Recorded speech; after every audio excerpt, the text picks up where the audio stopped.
Wait, Socials now. Do it, Witch. No. Go for it. Okay. wait. Not yet. Will you judge the Sentry designs that I post in general when we get to that topic? Yeah, let me just post the socials real quick onto the Twitter. Gotcha. Shit. Now, is anybody sad at the fact that Peacemaker season 1 ain't canon anymore? Yeah. I think the only person that cares is you. I care. I don't really. I don't really care. It set up a lot of stuff that I was going to be throwaway or altered to the point that it might lose a lot of its flavor. Mm-hmm. Just to be continued in the new canon when he could have just kept doing his own thing, really. I feel like the only reason it's not canon. Wait, is this a topic, or are we just bullshitting? We're just bullshitting, but it was a potential topic. I feel like the only reason that he didn't make it canon was because of the scene with Flash and Aquaman at the end, which he didn't have to add. But I don't know why he put that in the show. No, but even that scene, he just added new people because the Justice League already been around for a while. Yeah. Mm-hmm. I think that's the only reason. He didn't show anybody's face except for Aquaman, so he would just do season 2 and just be like, "Well, here go the Justice League. Those are the people who were actually there." And yeah, I mean, I'm not saying that's not an answer he could have had, but I think that's the only reason. Unless we could think of another continuity tying in reason that he had, because I don't understand. Mm-hmm. There's a few others. There's a few others, and also hinted on Suicide Squad 2, which is actually heavy in the timeline. I just feel like Peacemaker's on that same zone as Deadpool, where he can mock the continuity if he wanted to, and no one really has that much of investment in. Oh, how come Peacemaker is not acknowledging what happened in Suicide Squad Kills the Justice League or something like that? What? No, I'm just saying a random subject. Like, okay, well, how come Peacemaker's not referencing what happened in Aquaman 2? Even if he did, he wouldn't have to. They don't know what the fuck happened. They weren't there. Mm-hmm. They still have it all in the water. You want to run and bring up the fact that the guy's brother ate a roach or something? Like, that's all they have on land. But clearly, Peacemaker has an investment in Aquaman of all heroes, since he knows who Aquaman fucks. Like, everybody knows that, okay? He doesn't hide. He goes to bars and get drunk. Remember? I'm just tell people all the time. Gotcha. But anyway, you know what I want, Cryptid? I want them to do the Johnny Depp case, but with Aquaman his wife. Oh, too soon, man. Too soon. I want that joke by Peacemaker at some point. Like, did he shit on his chest? Like, I don't know. Didn't she shit on your palace bed or something like that? Yeah, bro, with the full breakup scene, bro. I think that'd be great. Mm-hmm. Every breakup in comics and with a dramatic slap to the face. Yeah, but who's doing the slapping? Whoever. That's the real thing. How would you flip a coin? I want the panel just like what Archie Sonic did, bro. I want that exact frame. Jake, you know damn well that is unfair because it's heavily one-sided into who gets to slap who. Ask Hank Pym that. Ask Hank Pym that. That's why I say you got to flip a coin. Yeah. Flip a coin. They're in the middle of the breakup, and they're like, "Hang on, I got the coin in my pocket." It's what you do is you just bring in Two-Face, and he decides for you. Bring in a judge, a coin judge. He'll decide. You go to court, you get Daredevil and She-Hulk to defend each one, and whoever we get to hit the other. In the front of the court. Both of them are going to be competing as to who gets She-Hulk, right? But all right. We're not picking She-Hulk over Daredevil, okay? Yeah. Okay. Let's go. Okay. Well, all right then. Well, welcome to Comic Fanatic Live. You're here with me, Cryptid Seeker 415. Once again, pledge allegiance to an eagle 3 times and I'll pop up. And it is I, Jake Tylenol, the one who holds a persona. What? Why? Why can't he? Let him I keep doing these at the last minute. I used to just do these. I used to think about these before I got. Nah, bro. I want a week ahead of time pre-game intro, Jake. Okay. I'll do that. Hopefully, maybe. It's Ace Comics, Austin. I think I think it's Ace Comics or Fanatic on YouTube now. Oh, I think okay. that on Twitter now. I think I claimed both. But Yeah, you did it Multiverse on is coming TikTok back. for a while. I think it's still on there on TikTok. I don't know. You unfollowed me. Multiverse, Multiverse is the return. I hope they actually balance the game. I'm sick of Looney Tunes and Superman just dominating the scene. Hmm. Fair enough. As they would. I'm Richter, also known as the Witch of Jotunheim, pronouns they, he, and I'm going on a quest for elves. For elves. Anyways. For elves or for elves? Elves. Okay. Yeah. Oh, you're gonna read Elf Quest? Yeah! Yeah. Mhm. Yeah. They didn't see that. They didn't see that when I posted the hot topic. But listen, together we form the Phanatics, and we talk about the comic news and reviews Yep. of the week, or last week, I guess, by the time we said. Mhm. Yeah. We're 2 arms, 2 legs, and we're missing the headpiece right now. That's true. Yeah. But you know, we still have job applications out there. Yeah. Oh, shit. Job. Right now, we're just a Zemo. We're looking for our head. You know. All All right. right. Which I hear you Yeah. know about socials. I know a lot about socials. What of them? Yeah, could you share some with us? Yeah, I would love to. Hello. You should subscribe to the YouTube channel because I said so. I will send Gloomy Bear after you if you don't subscribe to the YouTube channel. And follow our lovely Twitter at Comic Fanatic 69. We do Yo. posts on there at least weekly. Mhm. If you want to follow me, your boy, you can follow me at Witch of Jotun with an E on Twitter. I do post things sometimes on there. A lot of the times I just retweet gay shit. That's my life. Anyway, you can also follow me on Instagram and TikTok at witch_of_Jotunheim. I do post a lot more on TikTok though. Yeah, like these nerds said, I am reading Elf Quest now. Well, I'm gonna start reading it. So, yeah, stay tuned for that review. Probably not on here. Anyways, yeah. If you want to follow Jake, he is currently chilling out. With the crew in the schoolyard. Exactly. Austin, he's a brick wall with a face. I think he's in New York. I don't fucking know. Don't worry about it. And Mhm. if you want to find Cryptid, you know where to find him. Yeah. I'm on my own quest to find Jake. Good luck. It's me and the Avatar hiding out, bro. Bro, we talked about this yesterday. The apocalypse. We got to be prepared. I got to find you. Oh, sure. Gotcha. Well, while you guys continue your quest, who wants to talk? Who wants to start us off with our first topic? Well, Jake. Akira Toriyama, who I don't think needs an introduction because the whole internet knows. Yeah. He has passed away as of like last week. Yep. At age 68. Yeah, at age 68. That's Which, you know, so young. was tragic for the internet. The internet mourned and still mourning. Actually, countries are mourning. Oh yeah, Oh, Mexico yeah. is currently in a state of mourning that the cartel was like, we're gonna stop for right now. That's not true. They said they were gonna stop for the moment. Hey, Dragon Ball and anime are big things down south. Just to let you guys know. But he died from my understanding, the disease was brain related. Mm-hmm. Mm-hmm. You do that, bro. But and I don't know the specific, yeah, but it was a brain related disease, which I'm scrolling to find. But Hold on, I'll find it. Hitoma. Yeah, it was something. It was like a long one that I was gonna remember. You said it. It ends with Hitoma. It's about he had a blood clot basically in his forehead. Yeah. Mm. And yeah, he's gone. I mean, like, as normal with celebrity deaths, I'm like, damn, you know, that sucks. I mean, like, I'm not gonna lie, he did a lot for a lot of his work. Oh. Did a lot for a lot of different franchises out there on top of his own.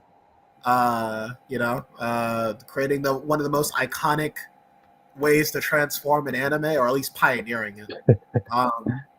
you know, and how one way of transforming that branched off to multiple genres since then, multiple characters, you know? yeah. And from my understanding, I don't think he was a guy who like understood like his influence. Because I think he even he came out once and he even said like I didn't even watch the anime. I'm not gonna lie to you. Like I think he's Oh wow. I just I read watched people play Chrono He- Trigger when I was a kid, so I think he had an influence. He yeah, you did it with. I watched a lot of people play Chrono Trigger when I was a kid, so you know. Chrono Trigger was good. I think he But- I think he knew Nah. he had an impact. I don't think he knew how big. Nah, I'm pretty sure he knew. He just didn't like how the English dub the anime had changed stuff. Hmm. But you got to remember, he wasn't just doing Dragon Ball Z. He was doing Dragon Quest, a worldwide game series, And also Chrono he- Trigger, like all this other stuff. He knew how far he was reaching. Yeah, he also had like other mangas as well that nobody read. But Arale Hey, and I was about to say, I read Arale. I don't know a lot of Arale fans out there, but you know. She could beat Goku. They proved it in Super. That's true. That's true. But as normal with celebrity deaths, I will say my personal thing, and everyone is free to diverge from me. No. My thing is like, well, I know his work. I don't know the guy, especially Toriyama, especially because he was a very private person. From my understanding. Jake, no offense, but if there's gonna be a small group of people that are gonna be like, "What do you mean he's not just a guy?" Yeah, I mean, Look, he's been the truth. These people need to know, okay? I'm sick of going to watch JJK or something, and the whole conversation just RIP Toriyama, right? I'm not. Look, I understand, but there's places of war, and there's places for people to try to move on. You can't do that. yeah. That's rude. I don't get into my whole spiel here about celebrity deaths because I actually do have like a thing I don't like when a celebrity dies, but I'm not gonna do that here. That might just be like a topic. We're gonna save it for a lesser celebrity. Yeah. Ooh, Or, okay, or okay. just like or we're just randomly talking. Maybe you'll catch it. Nah. But yeah, at the end of the day, Akira Toriyama was a guy. I don't know how many people even knew the guy that well outside of the people in his life, because he's a very personal guy. So I don't really have much to say other than he did great work. He was a great mangaka in his prime. I mean, I would say that's also something to commemorate him for, because, like, you know, despite how like famous his work has been, he still decided to keep a simple life. You know? I guess that's fair because you know he Bro, I ain't gonna lie to you, bro. When it comes to Japan, they don't really got a choice. The only mangaka who like flexes their money is Sailor Moon's creator, who drive around a Bugatti. Wow. Yeah, but yeah, Toriyama. Like I said, I don't know much about the guy. I just know that his quirks, and that and his like he wrote with only one pen for the rest of his for all of his career. Then when he broke it, he was like, I think I'm done. I'm cooked. But I do hope though, and this is not like, and I'm saying this in a respectful way. I do hope though that people don't grade his last work on Dragon Ball on a curve. Dragon Ball Daima is coming out, and it was a story that everyone hated on, and now all of a sudden Toriyama's gone. Everyone's like, "Oh, this is his last work. This is gonna mean so much more." And I'm like, yeah, they're gonna do it anyway though. You're not gonna be able to stop him doing it. They do it for movies, do it for paintings.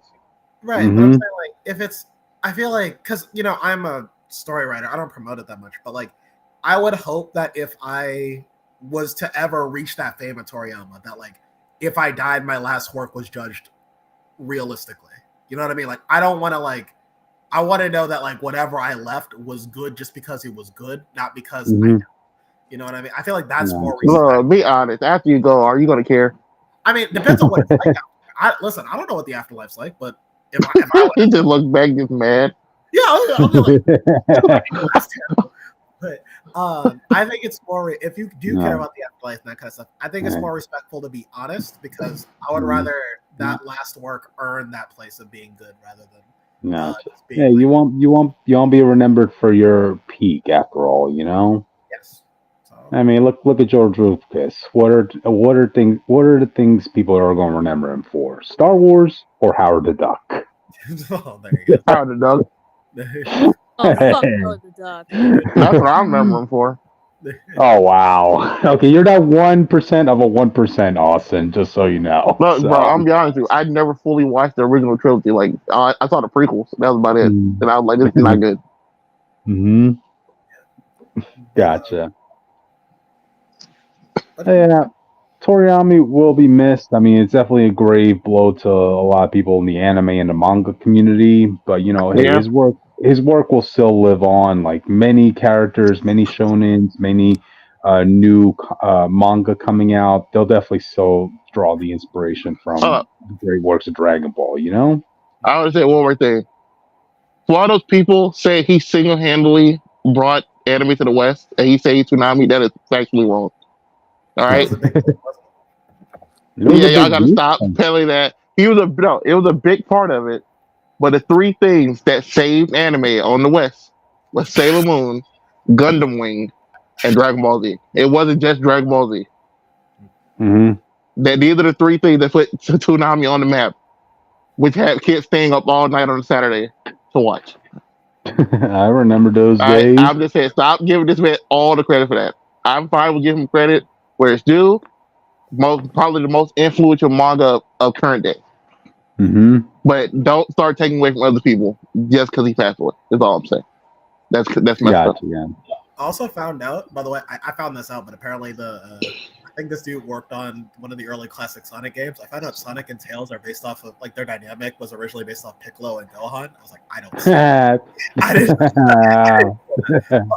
But a It correction. doesn't feel like that.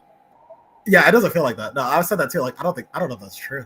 But apparently, just so people know, the fact that there are 7 Chaos Emeralds is not based off Dragon Ball. That was just because in the first game they had It's 6. because the Lucky Summer is number. That was a lucky number or something, right? Well, no, it was because when they got to the second game and they wanted to give Sonic a super form, they're like, well, he can't just have 6 emeralds and then get a super form when he didn't have them in the last game. So let's just so it was a hit one. So that was the reason. But yeah, just want to share that fun fact. Gotcha. There you go. All right. Well, with that, I think we should move on to the next one, guys. Who wants to do this one? What is it? Let's see. Who is this guy? Tom Brevoort, like one of the head editors of Marvel Comics. Tom Brevoort responds to fans worried about the X-Men being woke. We talked about this like 2 weeks ago. Y'all got to get over that, bro. The X-Men always been woke to a Here's degree. the thing. If you're complaining about the X-Men being quote-unquote woke, you 100%, 1000% misunderstood the whole thing about X-Men. But I think we're just going to leave it there for right now, because if I go into the whole thing about the X-Men, we'll be here all night. We already did this. We talked about it 2 weeks ago, basically. But this is the Marvel editor responding. Yeah. So what did he say? What did he say? Let me look it up. Pretty much, he wants to disregard anybody who uses those terms, basically, and also it's stating that the X-Men have always had touched those themes, but to play devil's advocate in this, I think most people are just worried about the X-Men '97 being inspired mostly by modern day politics as opposed to to what was there in the '90s. You know. I said this when we talked about Avengers. I understand when someone's bringing a show back, the thing you want to feel the most is that you're watching the show that wasn't there anymore. You know, like if we were watching, if I'm watching Spectacular Spider-Man season 3, I want to feel like it would be as if Spectacular Spider-Man never got canceled. That's what I would like to feel. So I get. Oh, so you don't want Iceman to just randomly come out in this series, huh? All right. I mean, if you want to do another show, I don't mind. Like if you did Spider-Man and His Amazing Friends today, but it was like a reboot and the Iceman came out, I wouldn't care. Especially since again, this is being labeled as X-Men '97 in the '90s. You know. It's the year I was born. So I don't sympathize with people being like X-Men's now woke. I mean, yeah, that's X-Men. But like, I do get if people are like, I just want it to feel like the show in the '90s, which is like pretty fair. Someone's breathing very, very heavily right now. Oh, Darth Vader. Okay. Let him in. Sorry. Okay. That was not me. Was that Witch? Yes. Huh? Oh, okay. We heard somebody breathing very heavily earlier, so. Told you it was Vader. I said I let him in the call for a Hey, moment. I don't have a mic at the moment. My iPad's acting all wonky. Gotcha. I didn't even hear it. They heard it. I was just not near my mic at the time. But anyway, guys, like, it's already been announced. Our audience has already been announced that there are only going to be 10 episodes of this season. You know. Good. Yep. I know some Well, people not were a little. good, but Yeah, better than the waters. I'd rather them have more quality than quantity. You know. I mean, we're testing the waters. Mm-hmm. I mean, how much could they possibly like? How much could people's worst nightmares of this series going towards possibly happen in the span of 10 episodes? You know, like. Oh yeah, man. I thought this was going to be a juicier topic than we. No, we pretty much already talked about it. It's just not enough to talk about because what people consider woke is different. Like other the Iceman situation. If he ever shows up, like I don't know if you, what are you so scared about? Like X-Men right now because none of the members have like any like super woke moments with them, other than like Iceman, who I can think of. Like you know what I mean? Yeah. Well, you want to like not talk about women's rights or something because it's probably coming at some point, but that's about it. I will say it's weird because it would be like I'm not sure about what the '90s was. Yeah, I remember. Oh, it's coming again. That breathing. Okay. Anyway, Jake. 90s were basically extreme, pushing the envelope, and basically all superheroes were wearing body paint instead of costumes. I don't know what the politics were like. So like X-Men could have been woke for its time. I don't know. That's what I'm saying. Like, no, it's not really woke in the traditional sense that we do it now. It's more like X-Men wasn't afraid to talk about the topics that other cartoons were avoiding. Okay. Right. So you still go by that premise. I can see why people being scared with modern day stuff. Yeah. If that's the premise the series is still based on. But if you're trying to do continuation of the 90s, it should be continuation at least for the first 2 seasons or so. Continuation of the problems from that time period as we move, up to closer to modern day. Yeah. Yeah. But there we go. Yeah. I think the most vocal image I recall from like the X-Men 97, right, from the old days was seeing like, the anti-mutant group all wearing pointy hoods. Yeah, the Klan. Yeah. Yeah, they cut out. They didn't adapt Kitty Pryde saying the N-word though. I'm just saying. That's a real panel. Wait, where she compares mutee, as in the shortened word for mutant, to the N-word in the comics. That's a real thing in the 90s. Wait, was Kitty in the X-Men 97 show? No, but they'll give her plot the Jubilee at that time. Oh yeah, true, and then they didn't do the line, and I was very disappointed. But all right then. Okay, guys, you want to move on to the next one? Oh yeah, we also got the first one of the opening, and it's modern day animation reenacting the opening of the X-Men 90s. I hope that the Japanese version gets that sick ass. Oh my god! Hold on. What they should do is I would make the Japanese ending.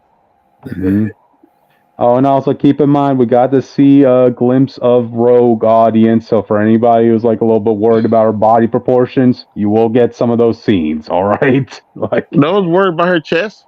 You know what we're worried about.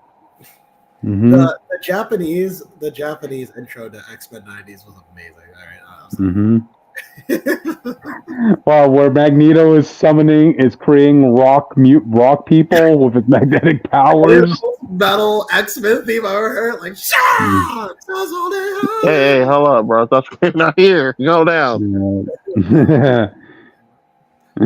All right then. But honestly, with that, I think we should move on. I guess I'll announce this. Avatar Netflix season 2 and 3 announced. Book 2 and book 3. Book 2 and book 3. Yeah, but still, that's official, guys. They say season 2 and 3. They say book 2 and book 3. So, what do you guys think? No, wait. First off, did you guys watch it? Yeah, but I don't plan to keep watching it. I went to Netflix. Here's a true story, right? So, like, after our discussion, I think I was on my way to Netflix because I saw some clips I liked. I was like, you know what? I'll give the live action a try. And on my way there, I just went to the animated series. Oh, but it's right there. Let me just go watch this series. The animated series is the better one because it's allowed to breathe in its episodes. The live action one, it was like forcibly condensing so many plots, so many episodes, so many. And they could have fixed that by not bringing in Azula 2 seasons early. Yes, exactly. You you could see the action I took. It was like I was scrolling with my mouse, and then the moment I saw the live action next to it, but I saw animated first. I was like, I'll just watch this. It was so funny. Oh man. I just hope they could take the lessons that were from this season and just kind of like adjust things for the following seasons. Like, don't do more than 3 episodes in one episode, like. Yeah, let's hope they don't pull a Cowboy Bebop or the other live action before them. That was like, for all the people who didn't like our changes, you deserve to die.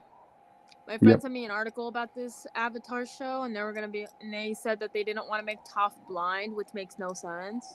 But we'll just leave it there. Oh, see. Yeah, no, yeah. So there was talks of them not making Toph blind. That was a thing. Which is like at this point, why even have her in?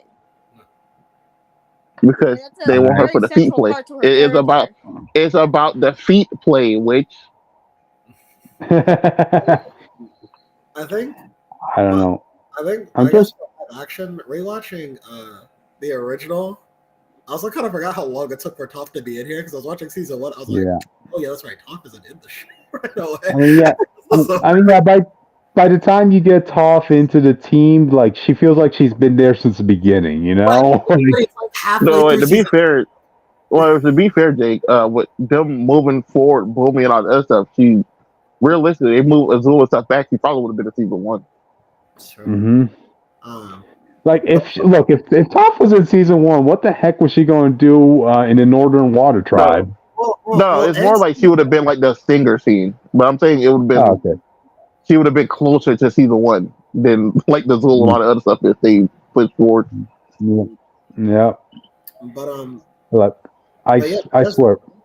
Oh, go ahead, Jake. Up to do because Egg hasn't even learned an element yet. He's supposed to learn water in book 1.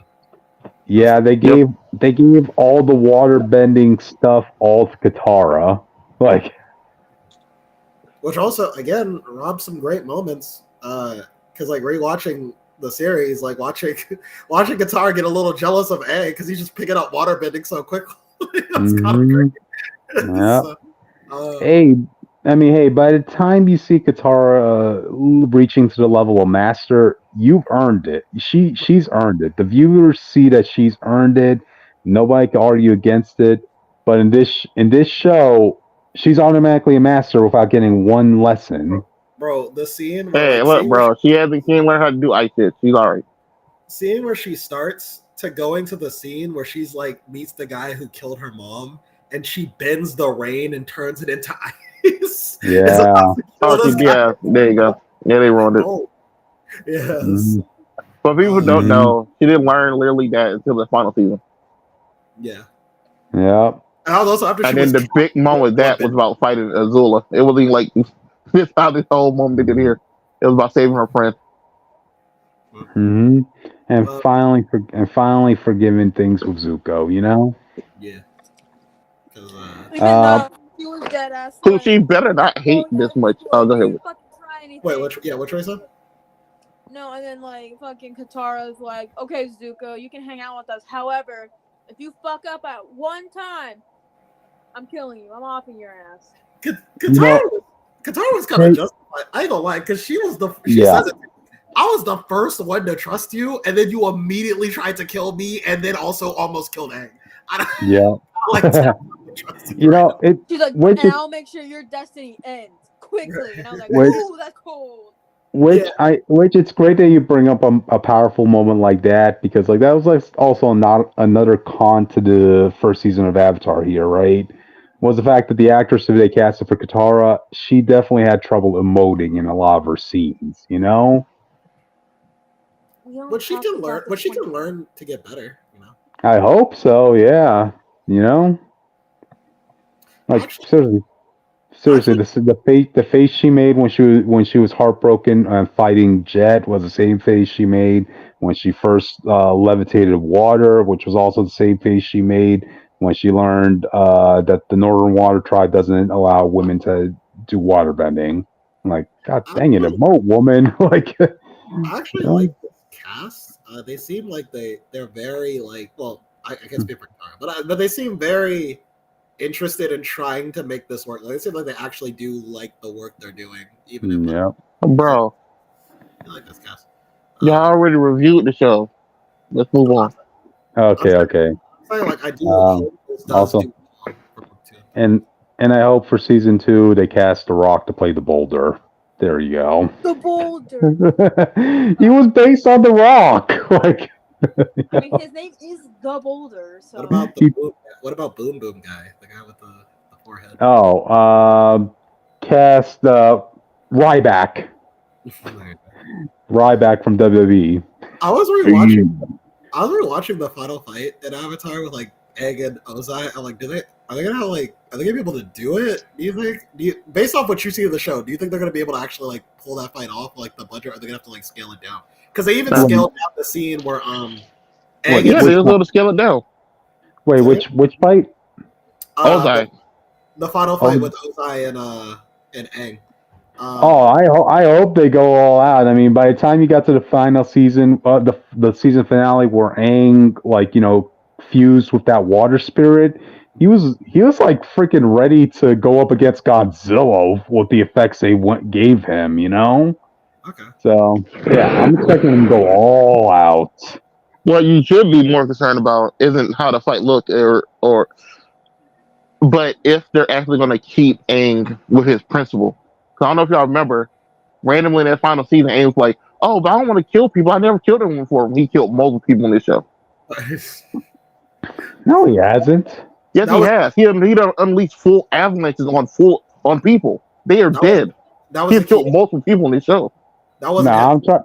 Kyoshi. He had when he destroys fire ships and all they sink into the water. You think these people just live? Most of these people died. He's been killing people since season 1. Oh wow!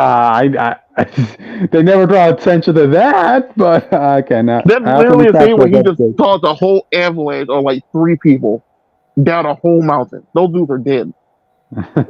People he was gonna kill, or Appa getting kidnapped too. Yeah.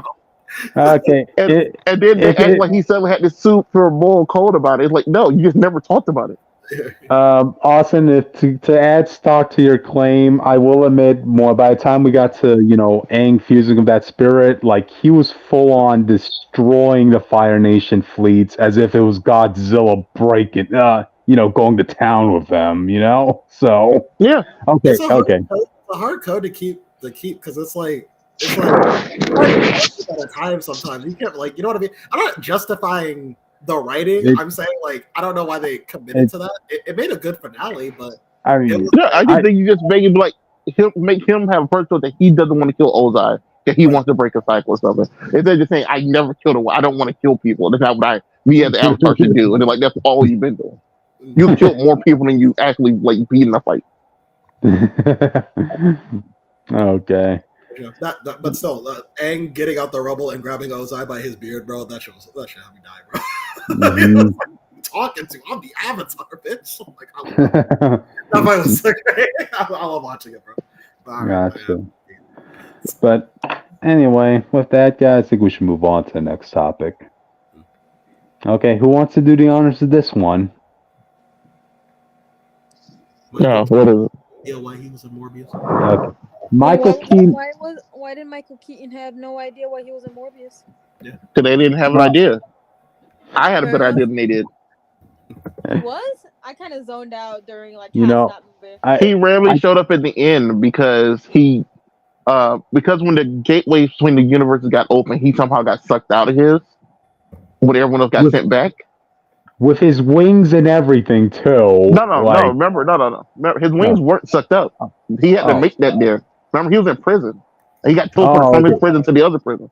Yeah, well, keep in mind, he didn't invent the wings. He had his people invent them for him. That's what I'm saying. So that universe had to make a exact copy of his wings because they didn't teleport. He was in the jail cell, and they say he reappeared in a new jail cell with someone else. I'm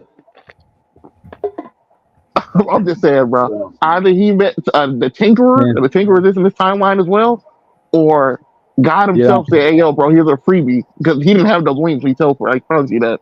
You know, Austin, I think you're putting more thought into this in the writing than the studio itself. Because I recall when Madam Web happened, right, during the press conference and that stuff, one person asked them, like, how does this fit within, like, the Sony universe, And I think one of the writers was even saying, like, do you really think we have a blackboard tying together anything? No.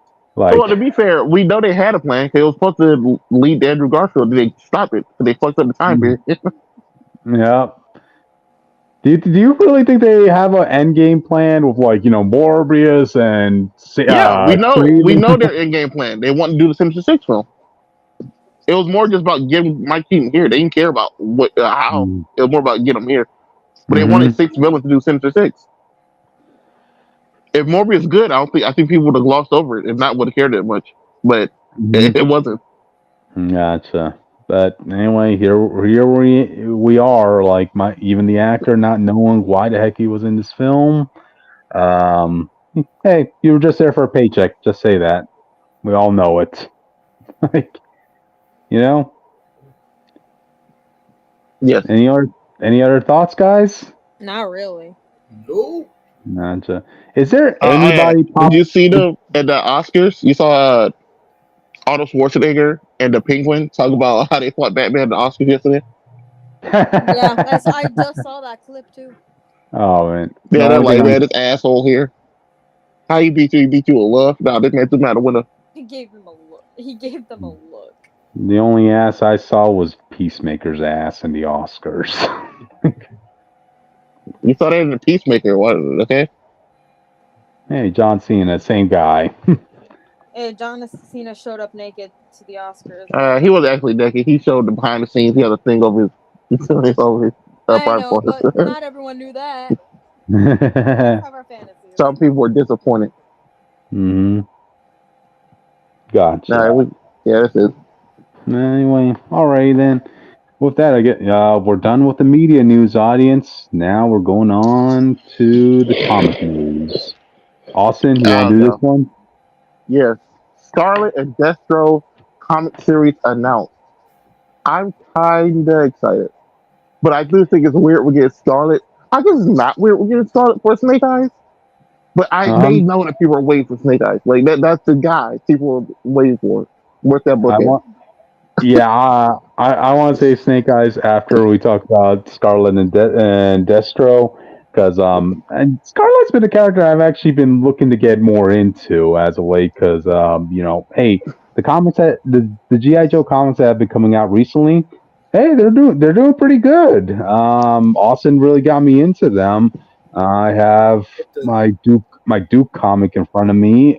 They're all being consistently written well. So, and the fact that Kelly Thompson is actually going to be writing Scarlet, I'm actually pretty excited because I did like her Black Widow run. So I can imagine. Congratulations, Cryptid. You become a credit to your country. Yeah, I'm always a credit. Me and Jake watched the original G.I. Joe live action film, and then we watched the animated film. We watched both animated films, right? Yeah, the original and the Resolute or something. Fine. I really fine except for one. Yeah, we watched the good ones. All right, we'll talk to that one. But I'm like, Scarlett's bond with either Snake Eyes and Duke in those movies were great. So I'm excited to see how they handle that in this timeline, especially with this more broken type of Duke. Yep. So I'm excited to see their spin on Scarlet. But Destro, apparently he's running his own section right now. This guy's Helmet Zemo right now in this timeline. So I'm kind of interested to see how that comes about. Because he doesn't know the Cobra Commander yet. Okay. I want to see that now. See see the era of Destro going around. You Yeah, know. he's running Mars Industries from the show. If y'all remember, there are high tech weapons people, and he just Hmm. sells them for the right price. Cool. So his Yeah, I his mean, comic posters are great though. Like if you look at the variant arts for these books, these look amazing. ooh, awesome. But yeah, I mean, if you're audience, if you're really into what the GI Joe comics are going for right now, hey, this is just more chocolate to the candy, you know. Eh, And yes, well, hopefully we'll get Snake Eyes. And God dang it, I hope they don't freaking replace Snake Eyes. Like, I don't think they will. At worst, they might make his student his master, like in the twist thing. But I don't think Snake Eyes himself is gonna be replaced. yeah, I don't want them to pull the whole Iron Fist skit on him. I know they did it for the movies, but come on, no, know who your fans are. Comics, come on, you know. Okay, listen, I know this is but off listen. topic, but Okay. I feel Mhm. like this is important to you guys. At the Oscars, the cat, like some of the people who worked on the Godzilla -1, they wore Godzilla themed shoes and carried little Godzillas with them. Aw. And that was That's not important to me. our witch report. Thank you. Mm-hmm. Yay. Also, Suck It Across the Spider-Verse, The Boy and the Heron won Best Animated Feature. Yeah, either that or I was telling Tony about that. Either that or Nimona deserved to win. It was not Spider Man. But listen. Back to GI Joe real quick. My Kamakura agenda will be televised. I need Kamakura back, bro. Kamakura is my favorite of the Ninja Clan of GI Joes. I need him back. How come there's no vote for Sergeant Slaughter? I wonder. Come on. Because look, I'm telling you now, bro. There's no way they're going to be able to buy his likeness to do this in the comic book right now. One So shot. that's not just drawing him anymore. He's actually playing the dude that is him. So you have to buy the rights for that. Kamakura supremacy. Kamakura, one of my favorite Joes. Kamakura. I can see from the cover art they brought Scarlet's crossbow in. I was very concerned they were going to replace it for no real reason. I just thought they were going to replace it. It's not really a good weapon, but it's a unique weapon. I guess I agree with that. Yeah. Oh yeah. Before we move on, when they do bring in Snake Eyes, they need to bring in his fighting style from the second animated film me and Jake watched. Cause it was like the seventh pass or something. Because it's not in anything else, from my understanding. It's only like in some of the old comics, and it's like mentioned in one of the movies. But if you guys see that fighting style in that second animated film, like it's amazing. It's like top tier. I need that in the comic. Killed a man with that stuff. It was crazy. We might do that for movie night one day. Yeah, I need y'all to see that. Gotcha. Now, I would definitely like get more invested in GI Joe. Can't believe it's taken me this long to get invested into that whole team. You know, that's the most insane thing. If you know anything about Cryptid, find out that he just now started reading G.I. Joe. Would sound like sacrilege. It would just sound like a lie. You'll believe like the Bible's fake, but you believe that he didn't watch G.I. Joe. Hey, there are some things that slip behind my crack. All right, come on. You know, let's put it that way. All right, guys. Both that, I think we should move on. So, all right then. Who wants to do this one?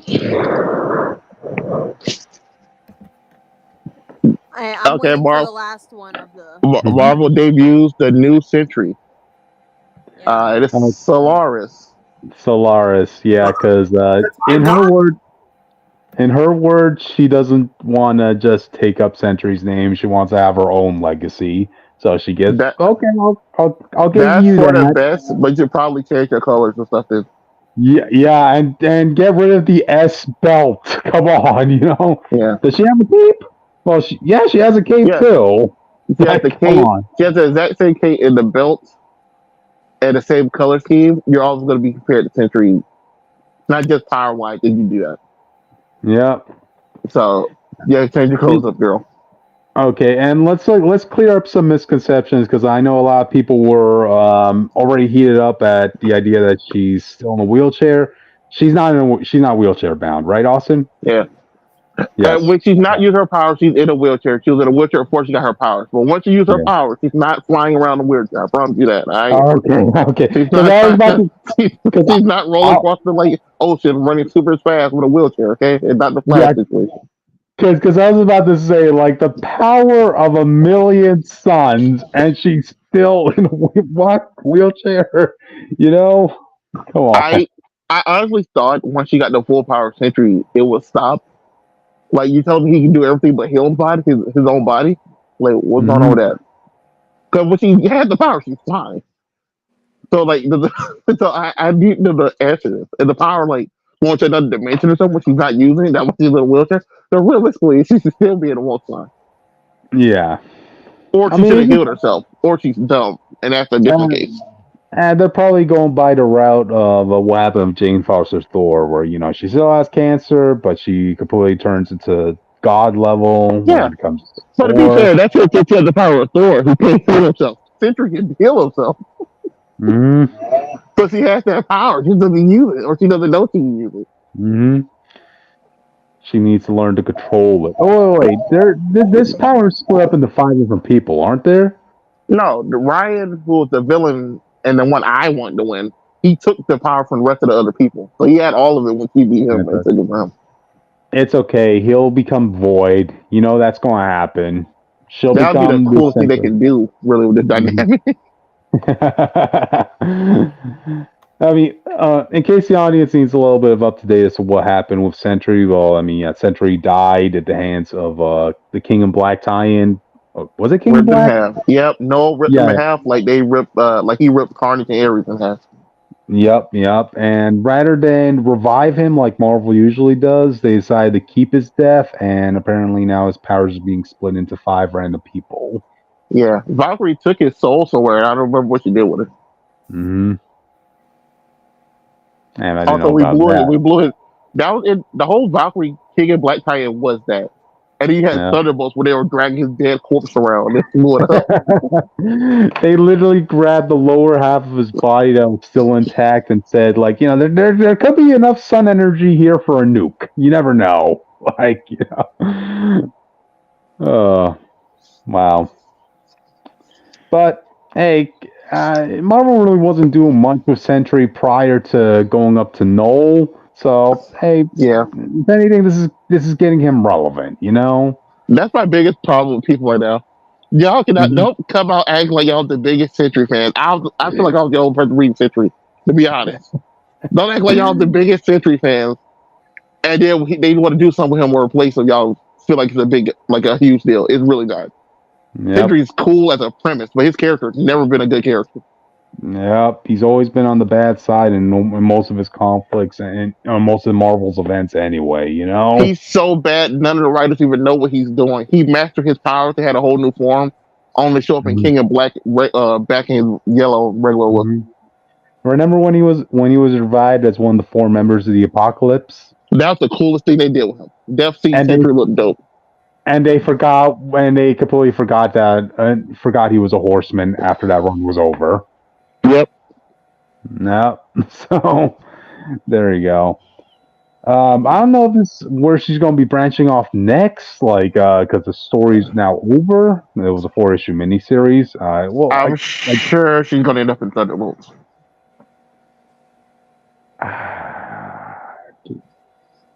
I'm just trying to think how that'll work. Yeah, even in this article I'm reading brought up Thunderbolts at one point.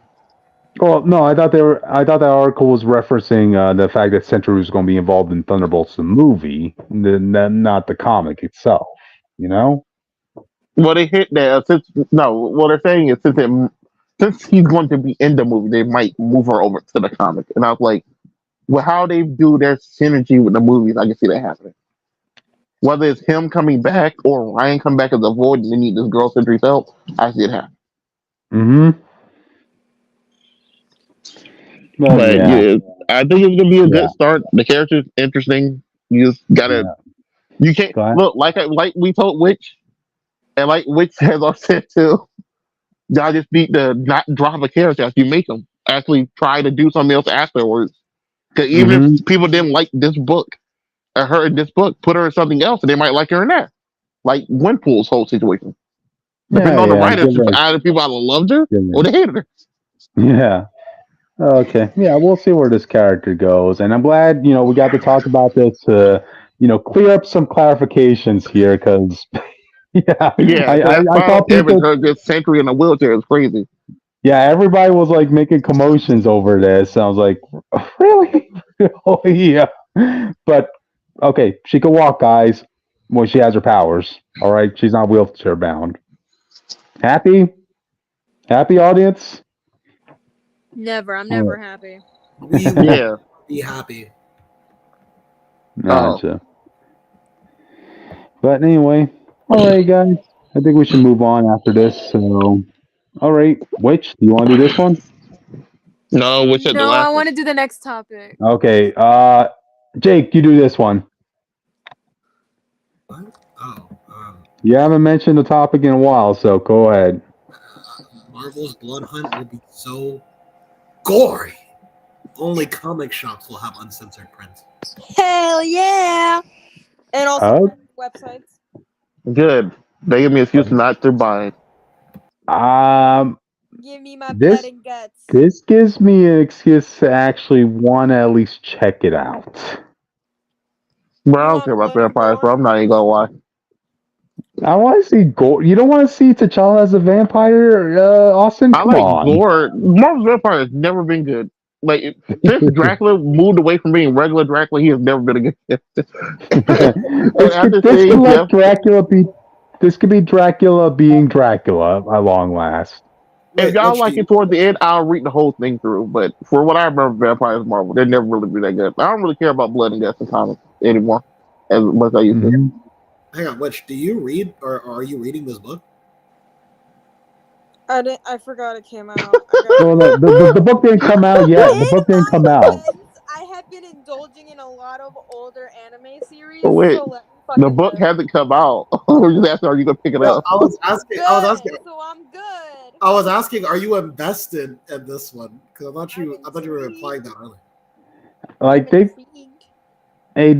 I'm intrigued as well, which is the most that a lot of people can say about this. Look, okay, it better deliver on the blood and gore, is what I'm saying. The only issue I'm reading is Wolverine, because Wolverine is going to be a tie-in to the Sabretooth stuff, the Sabretooth War.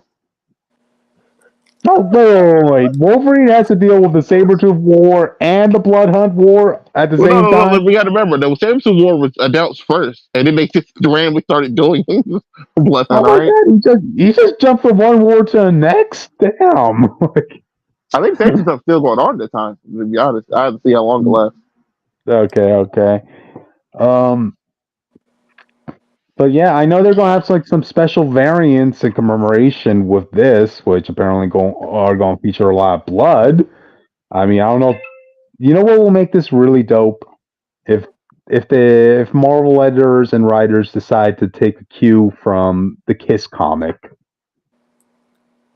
What? The Kiss comic. You remember the rock band Kiss? Yeah, we know about. Yeah, I know they had a comic, and I don't know what you're talking about. A lot of freaking media. Okay, to clarify to the audience, Kiss did have a comic a while ago. I think it was in the 80s or 90s, right? And they wanted to do something special with it. So what they decided to do was they all went to donate a portion of their blood so that their blood could be mixed in with the red ink that will be used on the cover as a background cover of their Kiss comic. Yeah. They used blood in the ink. Yeah, that's gross. Completely certified by a doctor and signed off and everything, This is what I want to see in life. Yeah, that's gross. That is a one of a kind comic right there, and I would praise Marvel if they really want to make this bloody. Hey, get a writer, get Jed McKay to donate some blood. Come on, I mean, I guess it's I'm surprised you guys didn't know about that. We're not from the 80s, all right? Yeah, the last time I checked, we were in 2024.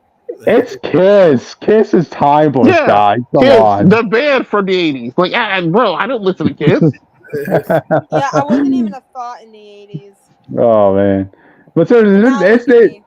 it's not exact. There's no exact law that states you can't mix in someone's blood with the printer No, ink. there's Yeah. no law to say you can't, but it's still kind of gross. One of a kind, unique comic experience, and god dang it, Marvel is promising this is a bloody event. So, Well, there you come go. on, Marvel, live up to your hype. Wait, actually, I think it was Marvel Studios that actually made that Kiss comic. Like, Well, then we'll stop them. Stop. Don't let them cook again. Okay. oh wow. Here I am trying to hype up this comic, and this is what I get. You don't always get what you want. Some days you just fail. All right. Okay. All right then. Well, with that, you guys want to move on? Yeah, Yes, sure. God. I will announce this one. No, Okay. I'm doing it. Fuck you, bitch. Oh, all right. He literally ignored you saying that you wanted to talk about this. To be the final farewell of the Krakoan age. Also, Wait, on the cover, where the fuck's my boy Sink? Kill it, burn it if you have to. He's dead. He's fine. So are like He's half the dead. characters on that fucking page. You could fucking put Sink on the cover. No, I refuse. Shut up. No. Anyways, we got something to talk about, or like what? Yeah.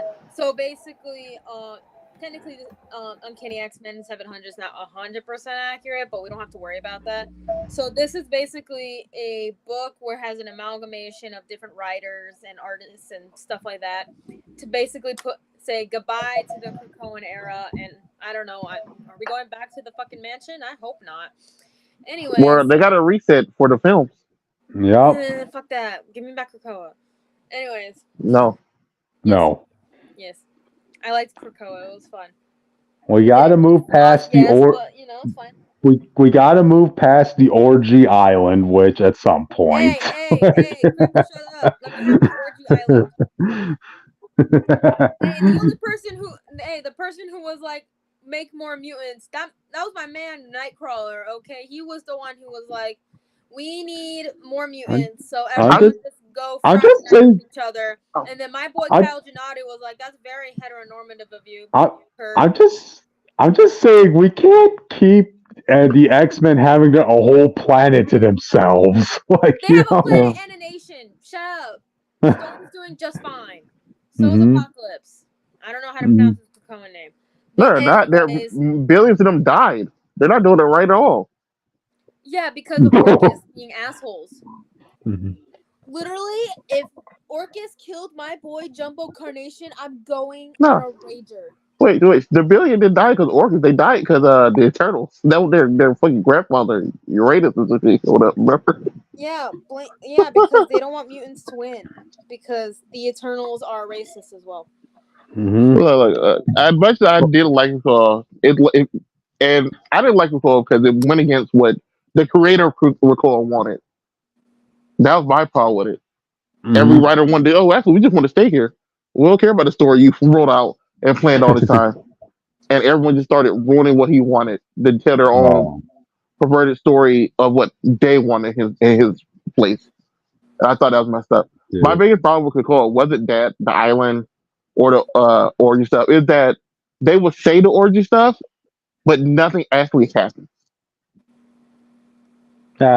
Like remember them teasing that Wolverine and Cyclops and Jean were like an actual triple couple, but it's more like Jean will either just rarely have sex with Wolverine and then Sam having sex with Cyclops, but they never actually talk about it, so it didn't really matter.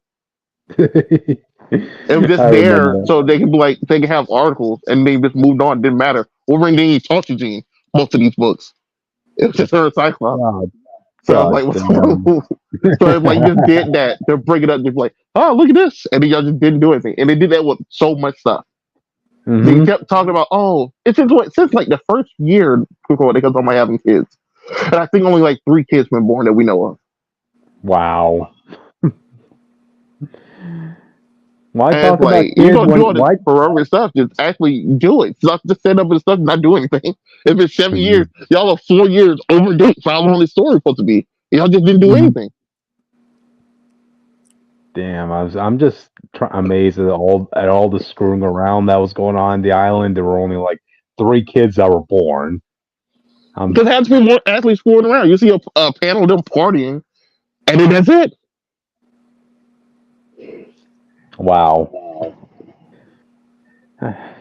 I guess, man, if I was Hickman, I'll be like, okay, if Marvel, you guys want me back, I better get a blank check because I don't want to repeat of X-Men Krakoa. Like, I'm, I'm Hey, sure that's. y'all are just Oh, haters, man. Y'all are well, just no, haters. no, I'm just I talking gave about the fact that legitimate criticism. I'm not even Hick, hating. Still, y'all are no, haters. Hickman got screwed, which A lot of that's people what I'm got trying to say. screwed, man. I will We got never screwed forget that. hard. X Factor, Hellions, and X Yeah, Corp, bitch. you know what's funny? Which if Kidman's plan worked, you would have had those because he had plans for them. Plans for Yeah. them and personal riches and stuff that those Which, artists and writers screwed over. You which, you know who I blame for the fall of Krakoa? You know who I blame? There's a who? I'm list. like, that's I have a fine. list. Can I name my list? Go Go ahead. ahead. Okay, this is not in order. One, Professor X because it's Professor X. Mhm. 2, Mr. Sinister because I hate Mr. Sinister. He's the reason why North Star's kid couldn't come back. So fuck you. 3, the Eternals. 4, Marvel Editorial. I blame Xavier. They completely dropped the plot line. Like the reason people will come to the call and like so easy, like be realistically, most of the news here would be like, "Hey, yo, bro, I don't know if I trust this island," but everyone was so immediately accepting with this plan that came out of Yeah, nowhere because it was supposed to be because Xavier was manipulating them. Yeah, Yeah. it was supposed to be because Xavier was manipulating them because the plan was Moria, but because all the writers wanted to just stand for Carl forever, all they got dropped. So it's like Wolverine's just being fucking weird, Hmm. and it's just so many people out of place for like no reason now, and I hate that. Anyways, the Quiet Council needed to be reformed. Yes, It Yeah. definitely like why the fuck did you bring Colossus onto the fucking Quiet Council? He was being controlled by his brother. Any of the telepaths on that fucking Quiet Council could have told you that. yeah, that's another thing. Yeah, it's like all these people, these crazy powers, they can't figure out shit ever. Hmm. And this is why you needed my girl Dazzler and my girl Danny on that fucking Quiet Council. Hmm. Okay, guys, we've talked about the negatives of Krakoa. Can you tell me the one thing you thought was the best that came out of this whole Krakoan era? Source of X. Go ahead, Okay, well, I was gonna say they gave light to characters who didn't get as much spotlight as we wanted. I Yeah, can agree with that. and Letting and us all. vote in X Men was the best thing they did. I like Mhm. even the idea, the concept of Krakoa just being like, let's change the status quo because we keep doing this thing where it's like mutants, humans, back and forth, yada yada. Let's do something balls to the walls different. I just think it went on for way too long. If you want, Yeah. Yeah, but they also did that. This is the first time we had a mutant island, and they both ended the same way, kind of. To be honest. But yeah, Now, I just want to imagine how demoralizing it is for being kind after this, because they're like, this is like the 4th time the mutants tried having a place of their own, only to watch it burn in agony. You know? That's my problem with them, like having them colonize Mars. It was like, well, Mhm. then just go to Mars. Yeah. If you really feel that strongly, just completely leave Earth at this point. There's Hmm. no point in being here. Y'all don't want to be heroes. Y'all also don't want to mess with humans. That feels really off. Hmm. It does. That's why I agree. So it's like you tease all this huge stuff, but you know you're not going to be able to fully go through with it. Like the Mars thing lasted what, like less than a year, really, Hmm. before all billion people got killed. And it's like you just wasting our time with all these things. The X Men going to Mars and that being a whole nother saga. Plus, we got the Black Panther intergalactic like bullshit he has going on. Like all that Yeah. could have been a whole space thing in itself. You know, And they just you know, ignored all that. part of Hickman's plan was actually he was going to bring in the son of T'Challa and Storm. Exactly. Yeah.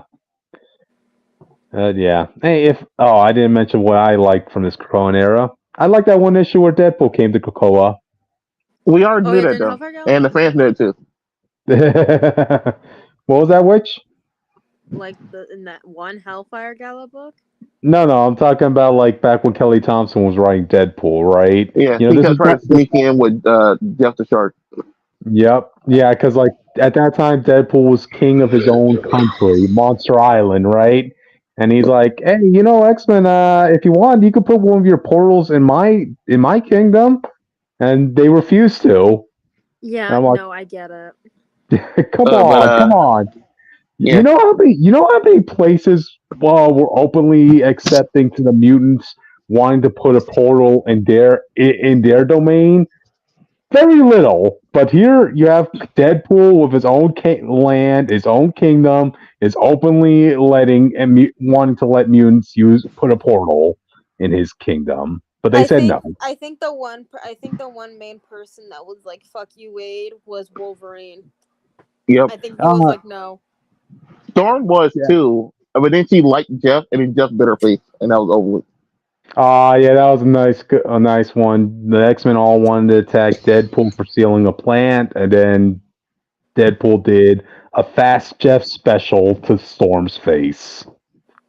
But Mhm. Oh, I can I like talk Sword. about something that was kind of funny that kind of went full circle? Go ahead. So at the beginning of the Krakoan era, Kitty Pryde, or Kate Pryde in this case, she wasn't allowed to go through the portal and she broke her nose. And then at the last, what the hell? Anyways, at the last Hellfire Gala, so the one that just happened like a few months ago, literally, then the same thing happened to Emma, and I thought that was so funny that it came full circle. Anyways, Oh, but wait. It's Yeah, funny. It's funny you should bring that up. Which did they ever explain why she couldn't go through the portal? I don't remember. Oh, damn. yeah. I remember they did, and she sat down in the park with some old lady, and then somehow figured it out. I don't remember what it was though. It was not anything. Nah, damn. Because I I mean, was like, obviously she's allowed to come in, so now, I but mean, you know. I, Yeah, I mean, like I was hearing people say like, "Oh my God, is Marvel going to say she's not really a mutant?" I'm like, "Oh I thought wow." that was funny because because of what Dan Slott did and ruined the whole plan for like the last part of the plan that could have worked with Franklin Richards. He did that with Franklin, and then her who couldn't go through the gate and loved Franklin so much, like, well, fuck you, Franklin, you're not immune. Wow. Despite like their bond being like the whole point of the X Men Fantastic Four crossover thing. hmm But before we go, I did what I said. Swords of X. So if people don't know, Swords of X was the book that brought in the guy with adamantium skin, who like who like Wolverine's like rival right now, who's been so much fun. Jake is basically like he's kind of like if Knuckles was intelligent, talking to Sonic, like that type of thing. It's really funny, Mm. but it's and it brought in the original Four Horsemen of Apocalypse and actually explored them, which has never really been done before. And I thought that was the best thing of cool. Also, Okay. besides its flaws, I did really like X Factor. I did really like Hellions, and even though I Mhm. don't understand what happened in Marauders half the time, the second one with Yeah, Aurora Gotcha. and Akira, I enjoyed it. We Gotcha. got X Men 2099 cameo in the last issue. I agree Oh, with you. Mars was great in my opinion. The whole anything with Apocalypse I thought was handled really interesting Hey, mm-hmm. because anything with they Cassandra Nova is gonna be fun. Hey, and speaking of that, which I also like to mention, I also did like Exterminators audience. The one comic that featured Boom Boom shooting bombs out of her, you know what? Out of her titties. Yeah, come on, who doesn't want to have a death by that sight? Come on. anybody That's who's actually people I died. know. Those are just standard titties, bro. We see that on the computer. Gotcha. One injustice that I will never forget is that my girl Armor got snubbed from the X Men vote twice. Like she gets nominated, she didn't win, and I hmm voted for her twice. That's how I felt about Morrow. I wanted No. Morrow to come back, the Bone Lady, Oh yeah, Yeah. I was and reading Weapon X with her in it. She's so Hey. unhinged. I love her in that book. Hey, I wanted Jimmy Hudson to be in this, but apparently he's not mutant enough to be in this. he Maybe he would have doesn't been want to in deal with Jonathan them. Have you Flynn. ever He would have thought been about fixed. that? I hope so. God damn, I'm even more depressed at that now, Jay Austin. Yeah, Jonathan Hickman. He would have brought. He would have like the full Wolverine family be a book in like part three of the like Krakoa stuff. hmm So all the clones, all the little lower clones that's alive, Jimmy Oh, and Dakin. Apparently, he was gonna have Jimmy and Dakin fight at some point. oh wait, didn't Wolverine have a blonde-haired daughter at some point Yeah, in but this we'll talk about serial? that. Yeah, we'll talk about that. The only reason I bring it up is because I have that first appearance of her popping up, and apparently it's sold. It's now worth some decent money. So I don't think yeah, he ever comes back again. I don't think it's ever really talked about. yeah, which is sad. But Why Wolverines can't be blonde? I guess. not to be that guy, but We're about to move on. Hey, don't Yeah, let us Okay, talk we need to here. okay, move on. Well, There was gotcha. a big audience, topic, right? if you want us to talk more about this topic, let us know. I'll talk about it on TikTok or something. I don't know. Gotcha. But anyway, with that, audience, we are done with the comic news. Now we're going on to the comic reviews. And I'm going to start us off with Thunderbolts number 3. Bro, Now, you guys know how I felt about this quote unquote creative team. I hated what they did with Captain America. I will always hate them for the retcons they did to his shield. I hate them for how they wrote Bucky, which was the worst version of Bucky I've ever seen written in all my years of reading comics. But I decided, what the hey, let me skim this comic. And as soon as I saw that page where you have Bucky turn into a giant so he could go face to face with the American kaiju, I'm saying to myself, I'll give these writers this. They're doing stuff with Bucky that no writer in their right mind would ever be doing. I'll at least give them that. you got if that's the case, you got to do the crack, and that'll be the same statement. Wait, what? Exactly. Wait, what'd you say? I didn't hear you earlier. Let's say if you want to get a credit just for doing stuff that no one else did, then you have to do drugs, and it'll be the same statement. Yeah. Hey, I said nobody in their right minds would ever want to do, That's right. But yeah, it was really one of my friends who, we talked to each other on DMs. Like this friend of mine, they are about the biggest John. They're a huge John Walker fan, bigger than even I am. And this was like an issue that there was some level of interest to see how they would write John Walker in this, and I didn't feel like they were going to do him justice. And all I could say in the way he was written in this book, it wasn't as bad as I thought it was going to be. I mean, I'm proud of you. don't get me wrong. Don't get me wrong. There were still some bad things.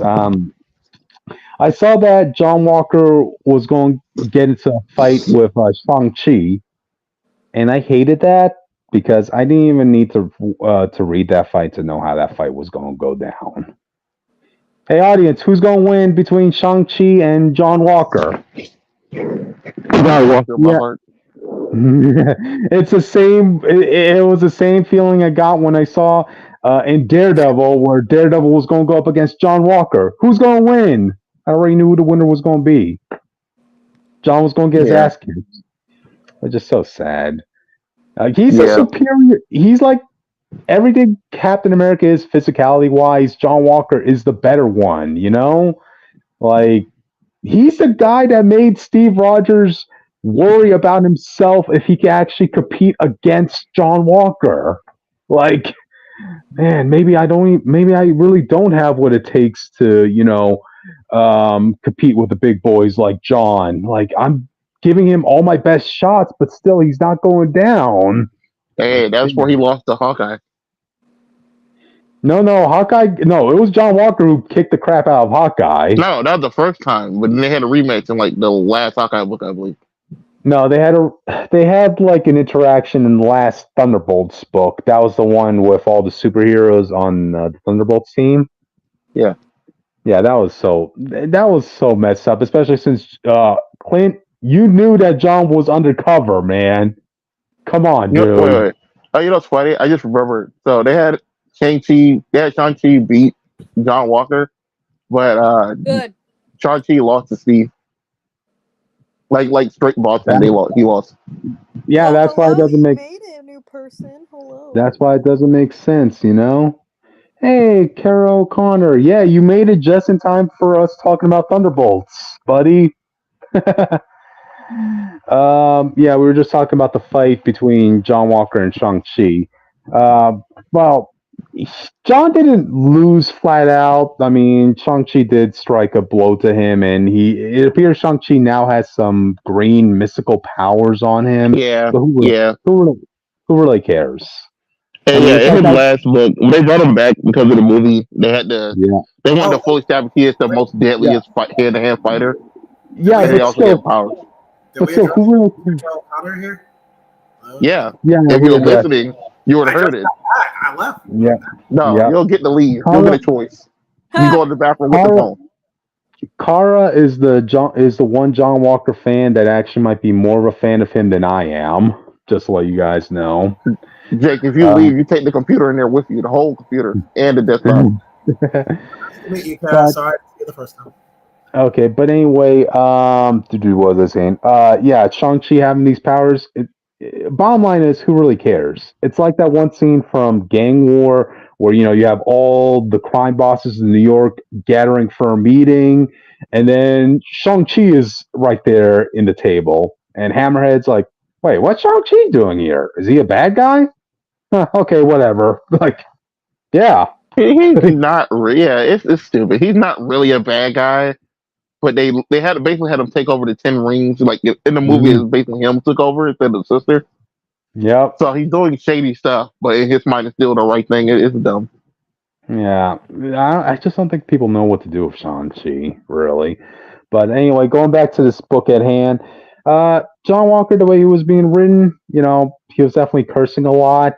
I guess that's just their way of saying, like, okay, he's a big, tough, macho man, so he must be cursing every panel. He must be shown with a censored word on it, whatever. It's not the worst butchering I've seen them do to a former Cap. But one thing I did like, though, was the fact that it was John and American Kaiju. Apparently, they were both teammates during this operation. And apparently, they got along pretty well. Wait. Is the kaiju a transforming person or just literally a giant monster? No, well, the kaiju, American Kaiju is a soldier. A soldier by the name of Todd Ziller. Get it? Godzilla? Yeah. I thought it was a guy, but actually, can he control when he becomes a monster, or is he just a giant monster? It varies between writers. Sometimes it's just injections. Other times he turns to it at will, or somebody else is controlling him. It's really up in the air. But the bottom line is he could turn into a giant Godzilla with the USA flag on it. I actually kind of want to see this duo more developed going forward. Like, hey, you have two patriotic American soldiers, man. Come on. There's stuff you could do with this duo. No, it's just going to be hard to rate. Okay? How many times can you justify the Godzilla man turns to Godzilla? You know what I mean? Like, yeah. USA. I swear, I have a pitch for the American Kaiju that I just don't want to say while we're live. I might say to you guys in the DMs or in private. But yeah, going back to this book, another thing about this book that I'll give them props for is the fact that they did acknowledge that John's even openly admitting, yeah, it seems like I've been on the receiving end on a lot of these beatings. I'm just in these moments just to get beaten up, or something along those lines. Yeah, that's what Johnson written. They didn't change it. That's why it's bad. They bring it up, but they change it like those. Austin, you're really scratchy right now. Mm-hmm. Let's see. Can you repeat that, Austin? Kara says USA. There's actually even one moment where American Kaiju was like saying, "You ass." I did like that moment at least. You ass. Hey. There are things you could do with the American Kaiju. Dang it, Marvel! If you ever want to see, ever want to find a writer to write American Kaiju, look me up. I have pitches for him. All right. Um. Anyway, going back to this, they also, of course, it's Red Skull that actually leading the operation that John and American Kaiju are doing, which they weren't aware of. So yeah, that going forward as well. And yeah, I mean, I really don't know what else there's to say.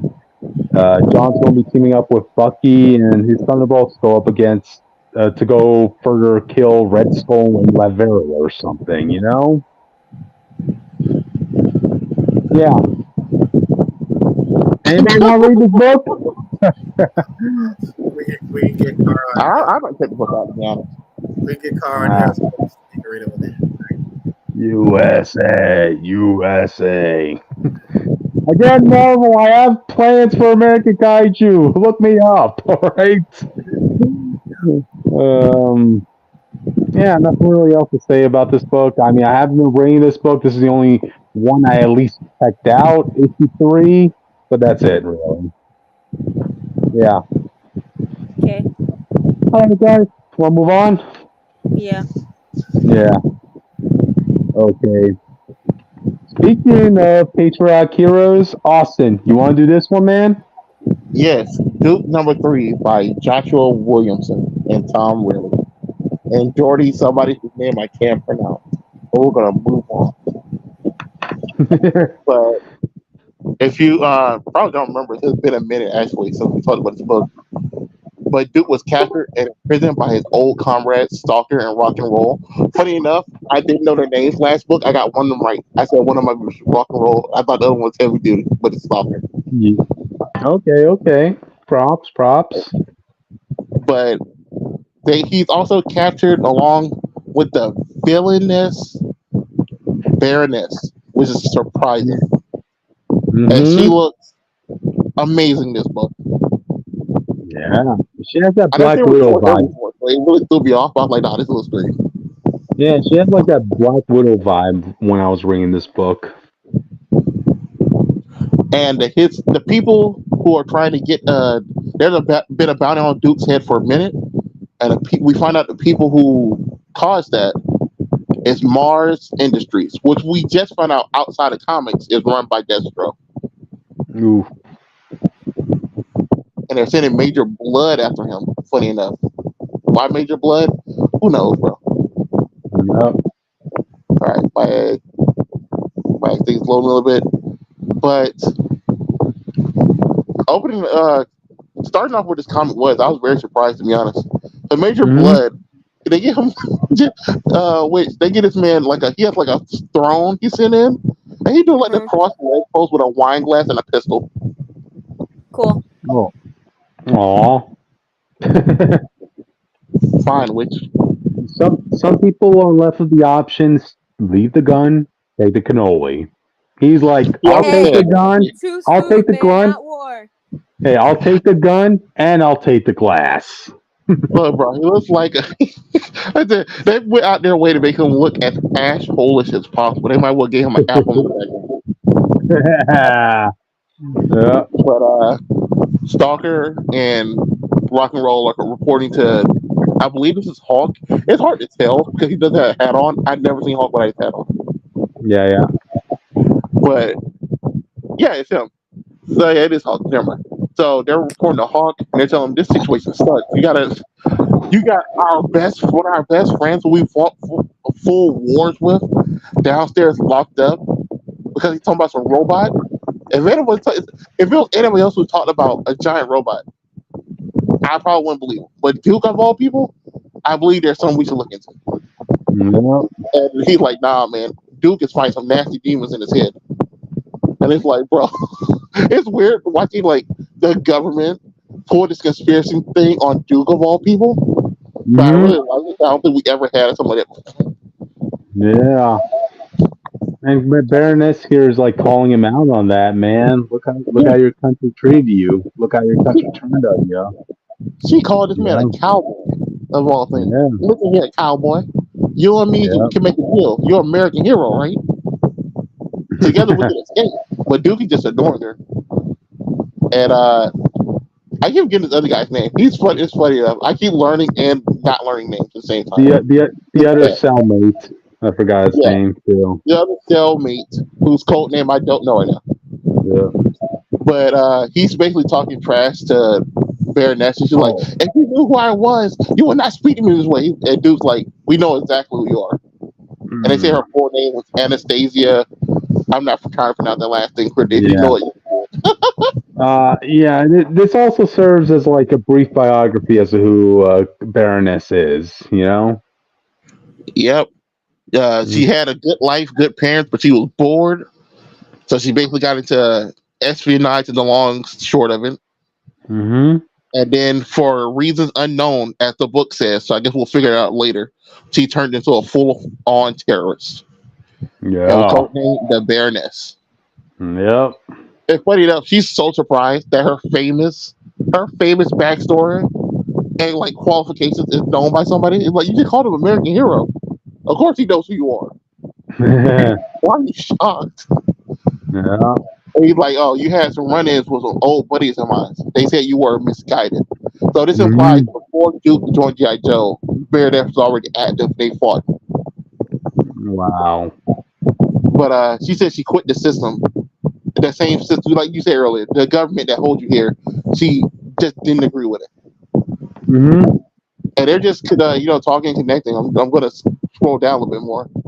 And she's like, bro, you're giving up over here? You're going to stay in jail like a little bitch? He's like, I'm not giving up. And he puts like his big man pose. Like he gets up like he's flexing. Yeah.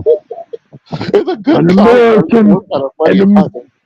An American never gives up.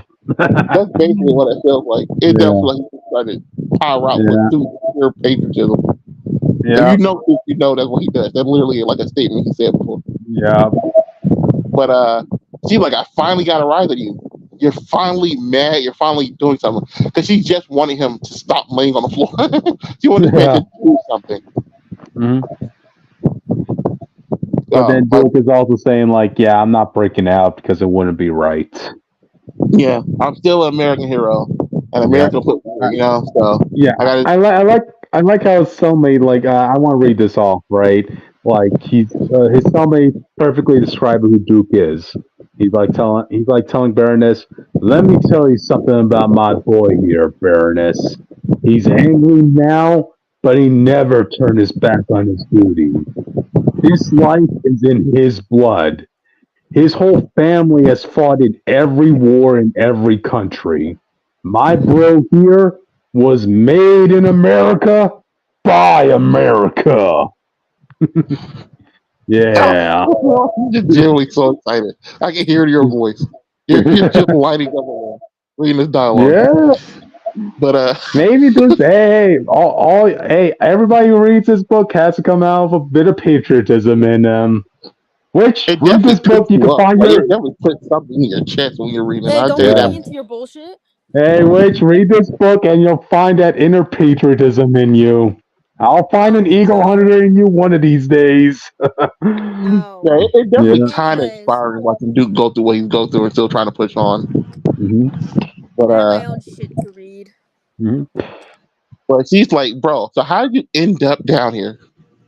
Like, what's going on with you, bro? And he starts having flashbacks to Starscream and its menacing pose. And it looks like he's wearing a diaper, but we won't talk about that. Like, you see it, right? I don't know if they break the mirror, but it looks Hey, I saw a Transformer with boobs, so this doesn't seem that weird to me. That's fair. And she's like, even now you still protect America. You hold tight to those ideas that hold you down. You believe that in your country. You believe in your country. But when it stops believing in you, the question becomes, who are you without them? And what do you want, Duke?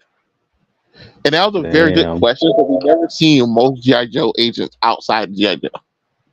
Like, anytime you cut them outside of G.I. Joe in the cartoon, it's like, oh, they're just doing like volunteer work or something, Yeah. But having one completely have to go kind of like Captain America nomad and fight without their country what they believe in. It's not something we really had explored. Or if the old comic Yeah. did, I didn't. To be fair, Mm-hmm. but we cut to. I believe this is oh my god, yeah. So this is rock and roll, and the other guy, Stalker. But Okay, soccer. you cut to people in the car being shot up, and they're dead. And now Cobra's here already. Not Cobra. Who we said? The blood. Mars The Industries. bloodhounds.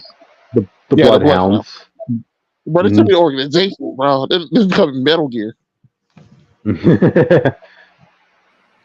But everybody in the room can recognize what's happening, and they're like, you know what? Maybe it is better we get out of here, because we got to move.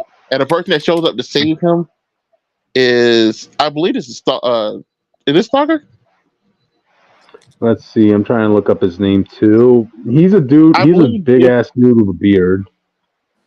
I believe this is Rock and Roll. I believe the other one's Stalker. But Rock and Roll comes down, says, release Duke. Obviously get these people out of here because they're going to be attacked. Yeah. Baroness is screaming for Duke to save her, because if she stays in this room, they're going to kill them, because she's not, with Destro at this point in time. Mm-hmm. And Duke, does what you would believe Duke would do. He grabs the gun, he beats these bad guys, he lets her go. Which is surprising to me. Not because Duke's a good guy, because I would trust this lady with a gun behind me, realistically. Hey, in all fairness, Duke is even saying, "Don't make me regret trusting you." Yeah, he's a good man. He's a good soldier, right? That's all I'm gonna say. Mm-hmm. I was thinking this is Clutch, so Stalker's still above, man. We got to learn these code names before the next show, bro. I'm gonna do better. But Clutch is here, and Clutch is dying, basically. It looks like he's missing a whole leg or something. Like, what's he holding right here? Oh no, okay. The building collapsed. He's all right. He's all right. Yeah. Mm-hmm. And they're having him lifted off, and then the Man of the Hour shows up, and I believe this is was it Captain Blood, Major Blood. Major Blood, yeah. He looks like they give him like the Iron Man panel, so that like him punching the back of the head is like the Iron Man panel. They do a lot of Iron Man books with his robotic arm and you in the back. But he knocks Duke to the ground, and Duke hit him with an uppercut, and it's a devious uppercut. It looks like he take him off his feet for a second. Yeah, Man of Iron Fist meets Fist of American Patriotism. It's funny you say that, because like at the bottom of this panel, in the panel where the uppercut is, at the bottom left, there looks like he's doing like the full Iron Fist punch, like his hands are all yellow. I know, man. Hey, you heard of a Falcon punch? That's an Eagle punch right there. But it makes his knuckles bleed, and then blood shoots him in the leg, and that Duke's on the ground bleeding out. But with a bullet, about to put a bullet in his head, and then immediately Major Blood, who's a big part of the comic in the cartoons, gets assassinated by Baroness, who came back to save him. Yeah, or at least that's what he thought. Until she said, "Wait, bro, that's a huge pound in your head. Money seems kind of good." Mm-hmm. Funny enough, all she did was go get her outfit, and she came back. I thought it was hilarious. She's like, you know how rare it is to find a patriot nowadays? Yeah. There'll be a bounty on you. It's a pretty straightforward issue, but I still think it's still consistently good at the last few. Yeah, I think it told everything it needed to tell. It's not really like blowing you away, but it definitely not letting me down. Yeah, it's a good ass issue. Like again, this is a good time to be a G.I. Joe fan, audience. As of right now, I'll still say Transformers is the best book, and then this, and then Cobra Commander, and then Void Rivals. That's what it's called. Oh, but to be fair, only Cobra Commander only has one issue out right now, I believe. So it still has time to do that. No, I think it was 2 issues. It's 2 issues in already. If it's 2 issues, I've missed the last one. I need to catch it. I need to buy that. Gotcha. This universe is good. You like Transformers or G.I. Joe, you definitely need to catch on now. Look on the creative team, Joshua Williams. Yeah, good book, audience. Yeah. Oh yeah, I forgot. And in the book, it always has this caution: the content of the book is confidential. So we kind of just broke the law. Hey, hey, you gotta let a patriot be a patriot, audience. You know, Yeah. even if it means freedom, do whatever it takes for freedom. You know what? If this book becomes a top seller, we'll buy with a whole American outfit. Oh I think yeah, that's against flag code or something. I don't know. we'll make you a Joe before you know it, witch. No, because I'm burning that whole thing, man. You know what? I'm not even a communist, not to my knowledge, but I will literally pull up wearing, like, holding on to a Soviet flag just to spite you. If we're gonna burn it, at least record it so we can put it on the channel. No, What you said? You had 3 Gotcha. books tonight? I have too much self-respect for myself, man. Anyways, You said you 135. had 3 books tonight? I do Okay. got 3 books Well, this week. okay. Let's go. No, Let's no go on. worries, Let's Jake. go We on. got done. Well, we're done. Yep, we're Okay, done. cool. Cool. My turn. Anyways, we're talking about one of my newest favorite manga, Ultimate X Men, Volume 2, Number 1. You will Hmm. understand why I said that. And no, it's not because Peach Momoko's working on it. It's just the vibe. Anywho's, I don't need to explain the new freaking Ultimate Universe to you because I'm too fucking lazy. Anyway, it's March. It's true. It is March. What the fuck's that in the background? Yeah, the wind's getting Can we get that handled? What is it? the It's wind. like a whole bunch of wind out, like in the background. Anyways, so it's middle school. It is a middle school graduation in Japan because they do that apparently. Just kidding. I had a middle school graduation too. Mine was boring though. Anyways, so basically we get a couple clips of some students just doing their thing, and we get a little text bubble and be like 3 years at the school. Like I was barely even here. However, like at least I'd show up for my middle school graduation. And Hmm. guess what? We are introduced to our girl Hisako. If you don't know who that is, look up who Armor is and then come back to me on that because this is the focal point character. Anyways, so she's just standing outside of the school, and a girl runs up to her and is like, "Hey, here is a second button," which I'll explain that in a little bit. Um, yeah, and you know what that means, right? Like that means a boy likes you if they give you his second suit, like uniform button. Hmm. And she points to where she thought the boy was, but guess what? The boy is gone. He disappeared. Ooh. Anyways, so she runs off and she goes to her friends and be like, "See, I told you I could do it." And like one of her friends is like, "Oh, she's so creepy," because Hisako in this book is kind of like a social outcast, which we will get to that later. Anyways, so she pulls out the note of the second, like out of the button, like because she noticed the little note, and we see a spooky figure behind her, you know. And Yeah. she opens the note, and it says verbatim, "Meet me at the temple in the mountain behind the school. Our time has come, my friend." And Hisako is like a little bit spooked out, not only because of the note, but she gets a call from her mom, so don't worry about it. Oh. Anywho's, so Hisako takes her bike to the temple and sits outside there for a bit, and she notices a boy that's there, and she's like, "Nah, that can't be him." And guess what? The boy was actually not there. It was the spooky, shadowy figure that was there. Uh, and he's like, "Oh, Hisako, I knew you would come. Like, have you made any new friends?" And she's like, "Who the hell are you? Like, did you leave the note in the button?" And it was like, "Yeah, I did. Like, I needed some way to meet you since you haven't been going to school. Like, I'm surprised you even graduated." Hmm. Anyway, this mysterious figure hands her this like little like talisman thingy that kind of looks familiar if you know anything about the character. It's basically like an armored thing surrounding like a little bean person. It's all good. Don't remember. And basically the shadow figure being like, so you do remember your friend, you know? Like, I'm sure that would please him. I mean, yeah, you were friends after all, you Yep. know, and all this other stuff. And he's like, yeah, you were friends until he died. Yeah, it was like a lot. Like, this shadowy figure is playing into her psyche a lot. And the creature gets spookier and spookier as he's like going into her, like, her psyche, and basically blaming her for the death of her friend, which it was not her fault, guys. It was not her fault. Any whoosies. So this shadowy figure is like, I quit running from my problem. My eyes have been open. The time of sorrow is over. Now it's time for vengeance. And she's a bit spooked out, you know?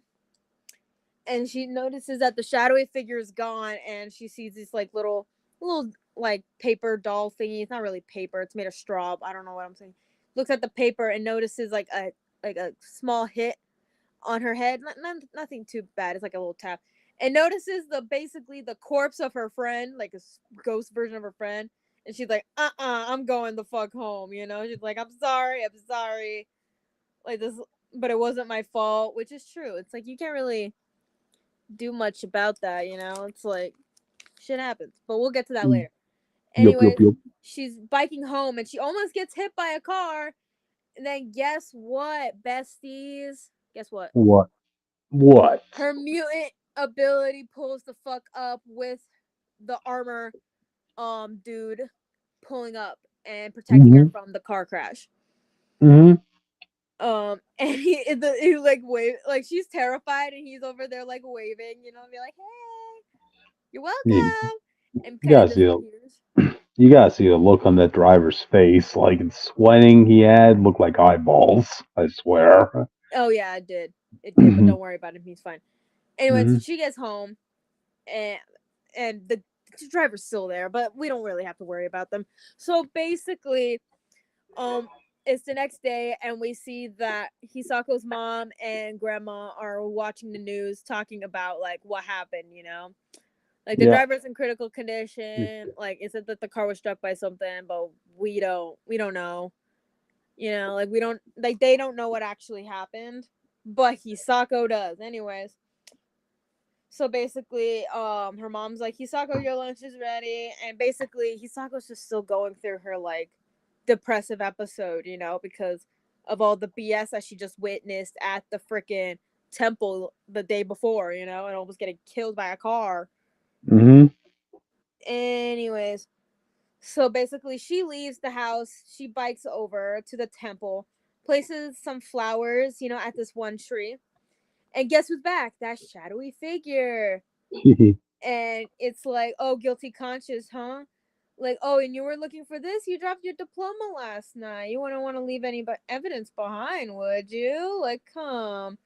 Like, this would be easier if you join me. And she was like, and she's dead ass like, this isn't about my homie's death, man. This is just your excuse. Like, why don't you tell me what you really want from me? And the figure is like, why would you say that? Like, I only wanted to help you work through your trauma. You play the victim, hide to secure your in your carapace. Like, carapace. Like, no longer I will tear you out of your snug little shell, you traitor. And guess what? The armor pulls back up, and before the shadowy figure can attack Hisako, basically the armor like grabs the shadowy figure while Hisako's like, it's just a dream, and basically just like crushes this shadowy figure, you know? Yeah, the armor is straight up Sasuno from Naruto at this point, you know? Never watched Naruto. Shoot. Anyways. And the shadowy figure's like, isn't this just your friend's dream? Like, here's a little secret. My curse is already in motion, and the first victim is someone you know. And she's like, shut up, and throws that talisman, you know? And we see the ghost of her friend, and he picks up that little talisman and is like, it's too late, you know? And basically, Hisako gets a call, and you think, oh, it's probably from like her mom or something. No. It's from the spooky guy. That spooky guy from earlier. But don't worry, the spirit of her old friend basically just leaves for the most part, and she's able to like go get her talisman and leave the temple because it's spooky. Anyway, so we get a bit more of narration bubbles, and she's like, something unimaginable is about to happen. Like, if it feels like all of our sins, all the dark secrets we hide away, some cruel power has torn off the lid, let it all out. Like, what is that shadow? Why do I keep feeling this energy protecting me? What do you want from me? And you can see her like a bird's eye view of her holding that freaking talisman and everything. And that's where this main story ends. However, we get an extra little page explaining like the reason for the second button, like the little note and everything, the little charms and stuff like that. So yeah, I thought that was cute. Anyways, I love this book as someone who has been reading a lot of shoujo horror manga recently, especially from like the 70s and 80s. I was like, dang, this feels just like that. That's why I was like, aha, this is my newest favorite shoujo horror manga. Because keep in mind, shoujo horror is not that well utilized in like pop culture, especially in manga. So I did heavily appreciate that this did go a more spookier route. Like obviously this is Western comics, not actual manga, but hypothetically, if they wanted to, they could make this into a manga, and I would also read it. Now, here's a question for you, Which do you think this book should have been called Ultimate X Men? Well, here's the thing. This is only the first issue, so we Oh, don't okay. know. Keep in mind, I read the first issue of Volume 1 to compare it to this one, and Volume 1 had a lot going on because you had to introduce a whole bunch of characters.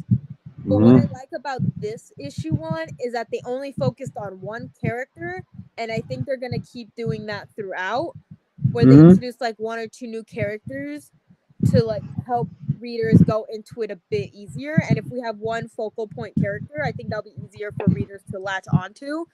And honestly, in my opinion, I think that was part of the reason like that was like part of the reason why Ultimate X-Men Volume 1 was kind of hard to like indulge in, because it was so many characters you had to follow through. Like, yeah, sometimes reading team books is easy occasionally, but like at the same time, it's like this is a new universe. These are new characters. No, not new characters, but you know what I mean. Like, these are characters that not a lot of people are gonna know, so you kind of need that new leeway into it a bit easier. So start off with one main focal point character and then just go on with that. And keep in mind, they tend to do that a lot in manga as well. So that's also what I like about this book. Obviously, Peach Momoko, she would know a thing or two about manga, but like, you know what I mean. Yeah, Anyways, definitely. No. I thought this was a really good issue 1. It goes into Hisako's like trauma and mindset throughout this, being like a teenage outcast, and all that stuff. And I really liked it. It's a good book, and you guys should go read it. Also, y'all got to stop acting like Armor is an X Men. All right. She is. She is. She's And we also next. know what's the next issue, and the issue after that, more people are coming. Okay, like Mayflower has already been teased, and another Maystorm. person already teased. It's Maystorm. Maystorm, yeah, my bad. The So But we yeah, gotta stop I acting love. like it's going to be an X Men book by the end of the day, or Like, that you gotta Doc give it a is X- moment, man. It's not gonna be like Ultimate Black Panther or Ultimate fucking Spider-Man, which are single characters book. This is like a team book that you gotta work up to. And plus, we don't know what Peach Momoko has in store. We don't know what she's gonna be doing with this book. So Well, you call I off think this is a great introduction to this character. also if you know And anything about Peach Momoko's other books, you would expect it like the slow burn, really. yeah. But yeah, I love the shoujo horror. I love shoujo horror manga. I feel like we should utilize that more. I'm excited for the next issue, like the next coming issues of this book. This is the only book out of this new Ultimate run that I'm reading. I think it's the same for me with the first Ultimate Universe. So I'm only reading Ultimate X Men because that's the only book that I could stomach. Anyways, go read this book. It is a good book. Yeah. If you don't want like really scary horror, shoujo horror is the way to go. Anyways, go read this book. Anyways, let's move on before I Gotcha. keep going. Gotcha. Anyway, all right. With that, let's move on to the next book, which is Avengers number 11. Okay, it's not too in depth or heavy handed, so it might be brief. But anyway, this is picking up after, like, the Avengers, their big fight with the Twilight Court, the court that was supposed to take in Kang. So they have them all encased in like this crystal. For those of you guys who are familiar with Thanos' son, Thane, like, it basically feels like that eternal prison he sticks people in, that crystallized orange glass. And, Carol, she kind of feels a little uncomfortable by this. And Tony's like, well, what else do you expect to do with them? What, you want to hand them over to the police or something like that? Come on. And for whatever reason, Carol actually also brings up what's going on with Orcus and the X Men, and she's like asking, "Hey Tony, I know you have your hands full of the X Men right now, but when do you think you're going to need to call us in? Hey, the X Men are our friends." And Tony actually responded as to why the Avengers can't help the X Men right now. I'll read his quotes exactly. Okay, look, there are a lot of moving parts on this operation, and you know as well as I do, we have one shot at this. Krakoa fell, and they had hundreds of top class mutants, and there are only 7 of us. So come on, come on. I'm glad they finally addressed that because I hate when mutants and other people outside come like, "Why aren't the Avengers show up?" It's like, nigga, you have people that can warp reality. They can't do it. The Avengers aren't helping. Yeah. Hey, let's not forget the mutants are a community of how many people, and the X Men have like, the Avengers have A like what? million people lost to like an army. Yeah, So hey, there you go. That's the excuse the Avengers will always have now. Hey, there are only 7 of us. Okay. But anyway, this issue is mainly actually about Jarvis actually popping up. Okay, you gotta kind of feel a little bad for Jarvis in this because keep in mind he's the butler who has to make sure the mansion is maintained, right? Well, guess what? The Avengers now have a whole city in space. So I guess who's left to have to maintain that whole place now? Maintain, ain't nobody using it. But no, yeah, Jarvis comes in and he's like, "Oh no, I have to make sure that this place is well suited to maintain the heroes of the Avengers." And he actually even brings in his own assistant. That place should be clean. They ain't been there in like 50 years. Apparently, well, it now needs to be up to the standards of the Avengers of Earth's No, mightiest bro, heroes. just bring back the West Coast or put Hey, the mansion at this point. hey. But anyway, so Jarvis comes in. He has his own assistant. His name is Mr. Sweeney, who's a pretty big guy. I don't know if he was a character that was around before this book, but apparently he was a former thug that actually tried robbing Jarvis, right? He got his ass kicked by Jarvis, and he figured, hey, if you can't beat him, join him. So at least he has a job, he has something to do, and yeah, he gets to hang out with heroes. And it's at this point where Jarvis is having him, help him bring in all the food and all the other things the Avengers will need. He's explaining to Mr. Sweeney, hey, yeah, while these people may be able to move planets and may be able to strike down cosmic beings, these people, they still eat. They still need to sleep. They still require comfort, and it's up to us to provide that for them. He's like, Oh, hey, so that's I can poison the Avengers, you're telling me. hey, just because he's a butler doesn't mean you can say the butler did it all the time. You know? Look, I'm just saying, bro. Yep. And I kind of like that Jarvis is actually naming the favorite foods of a lot of these Avengers. Actually, you know, hey, if you guys were, if we were a superhero team, what food would you want your butler to bring for you? Name me ingredients. Nah, bro, I'm stereotypical, Breck. I need some chicken. Hey, I will go for meat, potatoes, and spinach. If spinach was good enough for our certain sailor, it's good enough for me. You know I what? want I'll agree with chicken and Cricket on waffles. that. I love some good spinach. Yeah. What else would you bring, Wait, Mitch? yeah, I'm telling you now, you're not eating at the same table as with a whole bowl of spinach, right? No. I would eat it with like kimbap or something. Like eat it with kimbap. It has like I like to put spam, egg. Obviously, it comes with like rice and shit like that. Like some radish in there, you know. Mm-hmm. Other Okay. good things. I like kimbap. Bring me some kimbap and we're good. I was Yeah. imagining I'll just going probably around gain like like 5 pounds Popeye from it, cans. but you know we're Yeah. It's funny because apparently Carol has a dish that's a combination of both of y'all's picks. She actually likes Jarvis making her some Korean style hot wings. Don't make me like Carol. Have you ever tried chicken and beer? Like fried chicken and beer? Hmm. Good. Yeah, it's I Jake, good. like beer though. Jake, join the conversation, man. What will be the ingredient of choice you would bring? Speedy seasoning. Okay, there you go. I So will have to make anyway, sure to put that in the trash. Long story short, you find out that the Tinkerer, he's up to his old shenanigans. He wants to mess with the Avengers, and in his own words, why does he need a reason to want to mess with the Avengers? I'm a And villain. this old dude retire? He's in jail right now in a straitjacket. It looks like he's in an insane asylum. But hey, he can still dish out some trouble. So they actually put in some miniaturized robots in Mr. Sweeney's lunch, and that causes him to puke out like robots. Yeah, I mean, long story short, the Avengers eventually defeat the robots, and you actually get some bonding moments between Jarvis and the Impossible City. Keep in mind, the Impossible City has an AI like almost like Hal.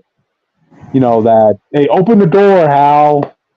Uh, I forget where that's from, but anyway, it's basically the same principle. Like it's a robot that controls the whole city, and Jarvis is teaching him how to cook food. That's one thing I like about this issue. You get a lot of one-on-one bonding moments. You have Jarvis bonding with the Impossible City. You have Thor bonding with T'Challa. T'Challa wanting to apologize to Thor about what happened with his whole Tower of Babel story arc from not too long ago. And Thor's like saying, "Hey, if anybody on this team knows what you're going through, it will be me. Hey, we're both royalty after all. We both have responsibilities as kings of our own kingdom. You know." Both Canada has betrayed them for their worst enemy randomly for no reason. I'm sure there were some dark moments in Thor's time, and Odin's time. No, So, I'm agreeing. They did it for Loki. They betrayed Thor for Loki one time. okay. It's funny you should bring up Loki because you actually do get some one-on-one conversation between Scarlet Witch and Vision, right? Basically, yeah. So, how have you been doing, Scarlet? Have you been dating anybody? And she's like, yeah, I recently almost went on a date with Loki. And Vision's like, This if a lady's robot gross. and Vision's like, if I'm thankful a robot can cry instead of puke. Like, Yeah, I would say Scarlet Witch has those standards. This lady wants I to know, dot their man. door like the bottom bear, and then Loki isn't a bad choice, but for her it's terrible. Do I you know that know. you have the mental problems? You want this guy to get in your head? Hmm. It's amazing what Scarlet Witch goes for. But anyway, she's gonna ask, yeah, Vision, how have you been holding up? Have you met anybody? Look, despite feeling rock hard in my body, that's not exactly something you can put on your dating profile. Like, Yes, it is. how many If how Victor many put people are you Rockport met? Avenger in his Twitter or Tinder profile, he'll get at least like 5 people day one. I guess that's one way to look at it. But anyway, that's pretty much it for this book. Like, you come to find out that Mad Tinkerer, like, yeah, this was all part of my master plan, and yes, Jarvis and Jarvis and his assistant did pop up in his cell and beat the crap out of him. But he's like, yeah, this was also part of my master plan. Those robots were just there to scope out their new headquarters and see if there was anything valuable there. And he finds that they're holding the Twilight Court in prison. So he has something planned with them. So yeah.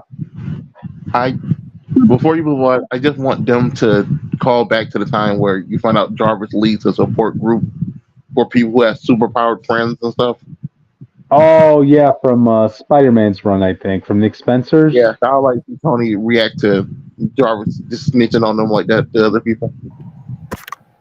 Oh man, if I was someone, I'd be like, Jarvis, what the heck? You know I'm surrounded by, and you know you're working in a house surrounded by beautiful women that I bring all the time. How can you be so depressed by that? You know? Yeah, but then let's move on. Gotcha. This book is a long one, so I'm going to be reviewing it. Go ahead. Spectacular, I'm gonna be the person viewing it. Spectacular Spider-Man #1. This book opens up. Oh, there's the team up between Peter and Miles, by the way, consistently. The book opens up with Peter and Miles. Peter's talking to Miles, and he's like, "Listen, brother, being Spider-Man's cool and all, but we gotta have a day to ourselves, just you and me." And they're like, "Okay." Miles like, "Okay, what do you want to do?" Then we cut to them fighting the Jackal. And then we cut to a guy in a courtroom. I don't like this scene. This scene is like really dumb. I don't know what they thought would happen. Basically, the guy's like, do you swear to tell the truth and nothing but the truth? And this black gentleman, he's like, no, because I'm not gonna be honest. He's like, I'll hold you in contempt of court. But he's like, I'm being honest about not being honest, so whatever. And then like the judge is like, oh, okay, well I guess I'll let it slide. That would never happen. It's dumb. Whatever. Wow. Then we come to the Miles Warren fight. Next, we go to the coffee shop. This is where we meet Kenny, Shashawn, Flash's ex-girlfriend, and also a personal trainer, and Shelly, who's also Kenny's girlfriend. We also meet Miles's, I don't know if this is in the Miles book, but like Miles has a best friend from across the street. His name is Cedric Harrison. And he hits on Shelly in front of Kenny, but Kenny doesn't care because Shelly is loyal to Kenny. So, Peter wants to become a regular at the store. That's his goal for this issue. Meanwhile, Miles is debating about going to ESU for college now that his best friend is there. And Miles also mentions that he is dating someone at the moment, but we don't know who, except we kind of do if you kept up. Yay! Finally. Anyway, so we're back to the Jackal fight. Then we cut to more coffee shop introductions. Where we meet Raymond Aaron Warren, who's basically the little brother to Miles Warren, if I'm remembering their dynamic correctly. Then there's Dr. Seymour Crepes, who also introduces himself. Then we cut back to the Miles Warren fight again. Random opera insert for some reason. Miles Warren fight again. This time, though, during the fight, Peter and Miles are both discussing, like, how should they address each other. There's some exchanges that maybe they should address each other by district or whatever. But basically, they decide to just call themselves Spider-Man, and as long as there's, like, only the two of them, it won't be that confusing. Right, Bailey? Anyway, new character introductions in Paris. This one, the book was kind of annoying me for a little bit. Anyway, we meet Juliet and Anna. They're a couple. They have some relationship problems. Apparently, Juliet isn't really good at keeping up with her girlfriend, but they make it work anyway. Anyway, has nothing to do with anything so far. Miles Warren fight continues. Meanwhile, back in the past, Peter finally gets Kenny to remember his order to the letter after 12 weeks of trying. There's actually a pretty funny bit. There's like one moment where Kenny forgets Peter's name and calls him Paul. I'm sorry. It was really good. Then the Miles Warren fight starts. This is where we kind of see it, because before we kept jumping back and forth between the present day and the past, but now we actually get to see the the Jackal fight start from the beginning. So then we go to the present day. Now Peter and Miles, they've been kind of goofing off this whole fight, but now they're in perfect sync. They know what each other are thinking, and after webbing up Jackal to the point where he can't move, the fight's pretty much over. They go to investigate Jackal's lab and find out that there was an experiment that Miles Warren was working on. Apparently went heavily wrong, and that's where this Jackal came from. We also find out that someone also died in the lab, but we don't know who as the issue ends. I think my problem with the book is that it's trying to do too much in one issue. It's I know it's based off of Spectacular Spider-Man and all that, which did juggle 4 to 5 plot lines at a time, but not in the first episode. The first episode of Spectacular Spider-Man is Peter's story, Norman's story, Vulture's story. Those are the 3 stories. That's all you get. Here, there's a lot of groundwork for stuff that could be interesting later, but for right now, it just seems like random inserts, and it just kind of overblows the fight with Jackal. That's really my major issue. I also have an issue with Miles and Peter. I feel like Miles and Peter sound too similar to each other. I can't. Jeez, Miles, almost like you need to get your own thing, Miles. They do try to make it seem like Peter is more childish. That's a running gag where Miles is like, "Man, Peter, you're such a child." But like outside of that, I do hope as the series goes on, Miles kind of develops to become kind of like he has a different voice than Peter. Like, when I read Miles, I'm not mistaking him for Peter. Yeah. You know. Yeah. I did like how they were talking about like the generational gap between these two, because when you were talking about the coffee shop they went to, right?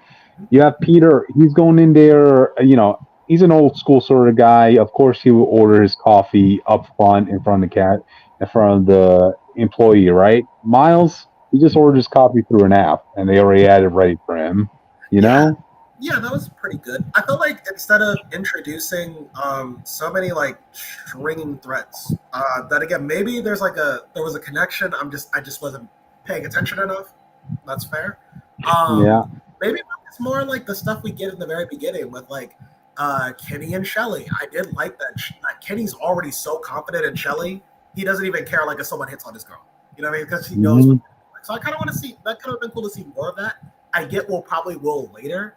But it would have been better to see that like here as opposed to just something else.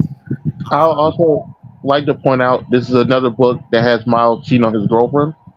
Yeah, there you go. No, not a joke. He's dating Starling. Oh, God. Well, we know by issue 3 they're going to have him with Kamala.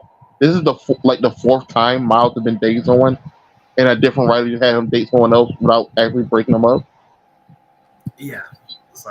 Hey, this was a long-awaited dating. This was a long-awaited relationship. It didn't happen. It didn't happen in that book. It's not long-awaiting. It's just interfering with the people who actually stuck with Miles and been reading with Miles. Like those people are pissed that their relationship getting thrown out the window because y'all have this fantasy moment in some random book. As much as I like the pairing of Miles and Kamala as an idea, I will say it would be aggravating if you're reading Miles and then all of a sudden like he's like dating some other girl, he's dating someone in his main book. So I get that. And that's fair. That's fair. 100% justified. But okay. But yeah. I guess I'll leave the floor to you guys. We only have, go ahead. What do you guys think of the issue? There were some good moments. I like the moment when they were fighting the Jackal, right? And then Peter was like, this doesn't seem like a Miles move to me. And then Miles like actually webs Peter in the mouth, saying, "Dude, we don't say our we don't say our names during the heat of fights, man." And Peter's like, no, I'm not talking about you. I'm talking about that's his name, Jackal, the Miles. Like. It was a fun moment, but it also bothered me because later in the story, Miles straight up says Pete out loud. Like he says Pete's name. Okay. So he's being a hypocrite. All right. Yeah, so. I'm gonna leave this book to both of y'all. I have no plans of reading it. With them bringing back the Jackal and Gwen and all the other stuff. So you don't have to worry about my opinion on this book. Hey, right? There's a foundation. If they could just like, if I've been for 20 years. I'm sick of this dead bitch. Stop bringing her back. There's foundations for other stories to develop in this book, So it doesn't matter. They're doing the Jackal and then bringing back Gwen. That's not the foundation for a different story. That's the foundation for a story to be told 5 times in the last 10 years. But at the end of the day, like I said, I'm interested. I just think that there's too many plot lines in the first issue when just 3 would have been fine, and you could juggle more later. But like, it was so like I hated going back and forth between like Miles fight, different plot line, Jackal fight, different plot line, Jackal fight, different plot. It was like too much. I like just do like 3. But yeah, that was it. But yeah, Spectacular Spider-Man, which you have the floor. Oh, Yeah. fun. Let me grab my book real quick because we're talking about Dead X-Men #2. Go I ahead. don't remember if I talked about the first issue, but it doesn't matter. Let me get comfortable real quick. Shit, my iPad's gonna die soon, but I'll do. It'll be fine. It's fine. It's fine. Anywhoosies, we are now in Island M with a whole bunch of mutants that are just chilling. My boy Toad is here. Justice for Toad. Anyways, so they don't get to hang out that often because in the last issue we get what's left of Moira McTaggart. She just goes off on these motherfuckers, you know, like, and one of them's like, "Stop for the glory of Magneto," and she's like, "Glory? Eric is as useless as Charlie and Little Boy Blue," which fair enough, yeah. But at least I like Magneto, so it's fine. Anyways, and she's like, just angry, idealistic men with too much power. And so then those like little groups of mutants just like start trying to like attack her, get rid of her because Moira is fucking annoying right now. She's like, "Don't worry, I won't be staying long," and starts killing them all, you know. And one of them who's like dying is like, "What are you?" And she's like, "I used to be near infinite impossibility, but you know, it doesn't matter. It all comes up for Moira. You know, this is her 8th life, so that's fine." Anyways, we're chilling out at Atlantic Krakoa now, which is currently housed in the white room. The white hot room. Yeah, I said that right. Which, yeah, if you know, you know. Anyway, so David's like, "You gotta send us back, you know?" And she's like, and Rachel's like, "No, we can't do that. Like, the mission was to find Moira and stop her. You know, that was the goal. Like, the reason why the 5 of you pulled it off is now, like, it's up to Xavier to make this meeting with Moira before her powers manifest. So, you know, we gotta do timeline shit because it's an X-Men book." And Jubilee's like, "Yeah, no, duh. Like, evil demon, like, Ileana timeline and really Ghost of Genosha timeline, Earth blows up timeline. Like, yeah, we know. We know some of these not good outcomes. You know?" Yeah. And David's like, "I don't mean to go back to, like, the Moira engine timeline. I mean, we need to go back to Moira's past lives. You know, like, we need to go to the past lives, because if you know anything about Moira McTaggart's mutation, you know it's good." And Rachel's like, "Okay, but those are defunct timelines. We can't just, like, go there, you know? Like, it's not even possible to reach." And David's like, "Okay, every plan left is, like, a long shot, so we can't afford to leave any options off the table. So, you know, well, at least we can try." You know? And Cannonball's like, yeah, I hear you. But these are real uncharted waters. You know that, right?" And Frenzy's like, "And we don't know what would happen if we died in one of Moira's past lives. Like, there's no way for the 5 to, like, recover us." I'm like, "Bitch, you guys already died horribly, so, you know, you're not missing out on too much." But I could see how that would be a problem. Anyway, so Dazzler, being Dazzler, because she's the only one here with a boob window. Go off, queen. And she's like, "Prodigy is right. Everything's on the line. So, like, we have to fucking try, you know?" And Rachel's like, this is crazy. Like, "Okay, listen, the mental map you recovered should be enough for Xavier's plans, but that Moira's mind was warped. You know, I don't think I could target specific lives, but we could figure out something, you know?" And Dazzler's like, "We're X-Men. This is what we signed up for." Like, Frenzy's like, "If these intrusions are riskier, like, we may stand a bigger chance, like, attracting Dominion's attention." I think I said that right. I don't know. There's too many letters. Anyways, so David's like, "We don't know if we can even access these past lives. This might be the only move that we can. So, yeah. You know, but don't worry, we can't have too much of a conversation because we hear a rumble with Rachel, and she's like, ah, shit." And Rachel's like, "No, place X is under assault again. Like, it's now or never. Like, can you really do this?" And they're like, "Yeah, we can do it, you know?" Like, Jubilee's pulling up. She's like, "Let's pull off the impossible," which is great. Anyways, they pull up to Washington, D.C. in one of Moira's past lives, and this is when the Sentinels are being assholes. But they're not really Sentinels because they look like Ultron. So you figure out what happens there. Anywhoosies. So they pull up to the thing, and Frenzy's like, "Yo, this must be agony that you can't, that you are hearing all these like voices and shit like that because of all these people around." And David's like, "I mean, I feel fine. Like, yeah, with the power dampeners off, like I'm still under control because of this gem, you know."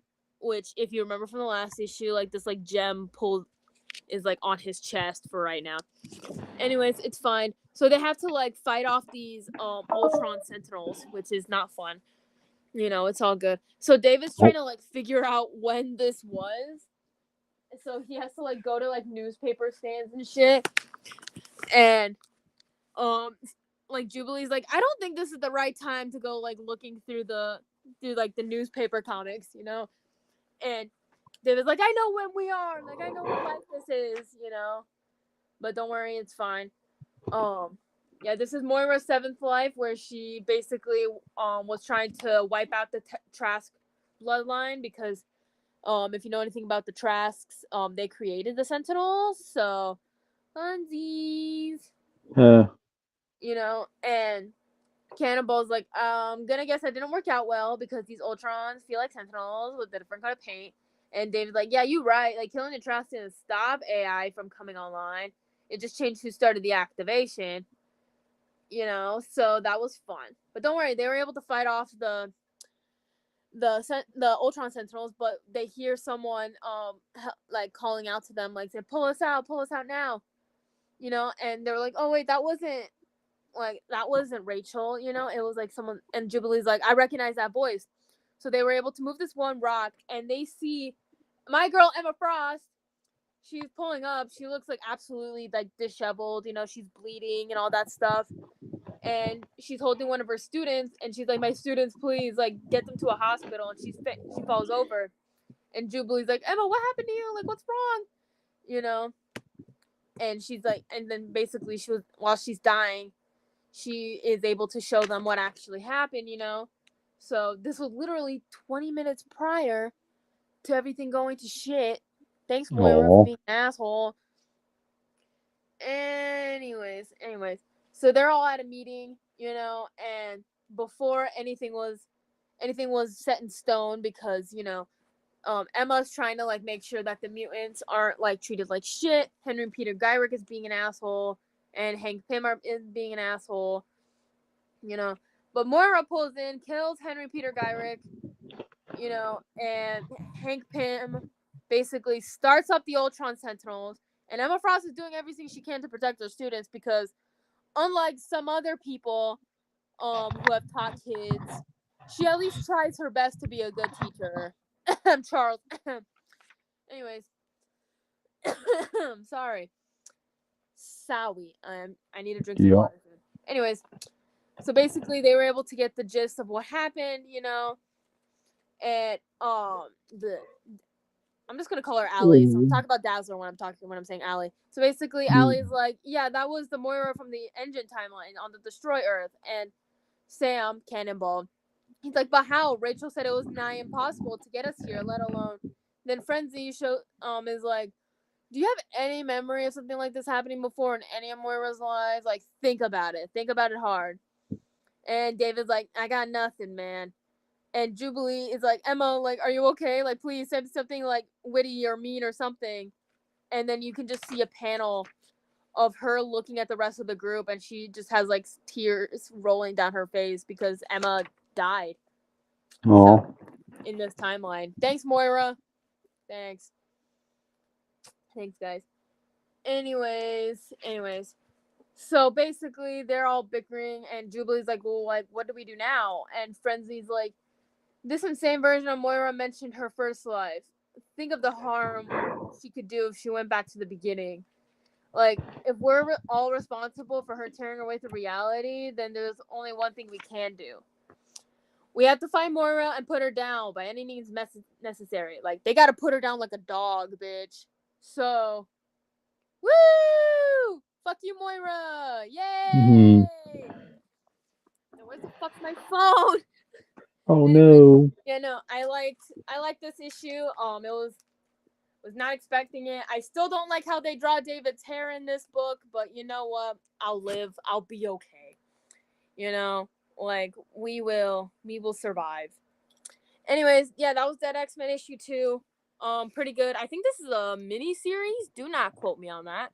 I am not set in stone on that. Anyways, I feel like we should move on to the last book of the night. Yep. Because it's also me. Okay, go ahead. Double dipper. Anyway, so if you remember from like not too long ago, I can't remember when we first talked about it.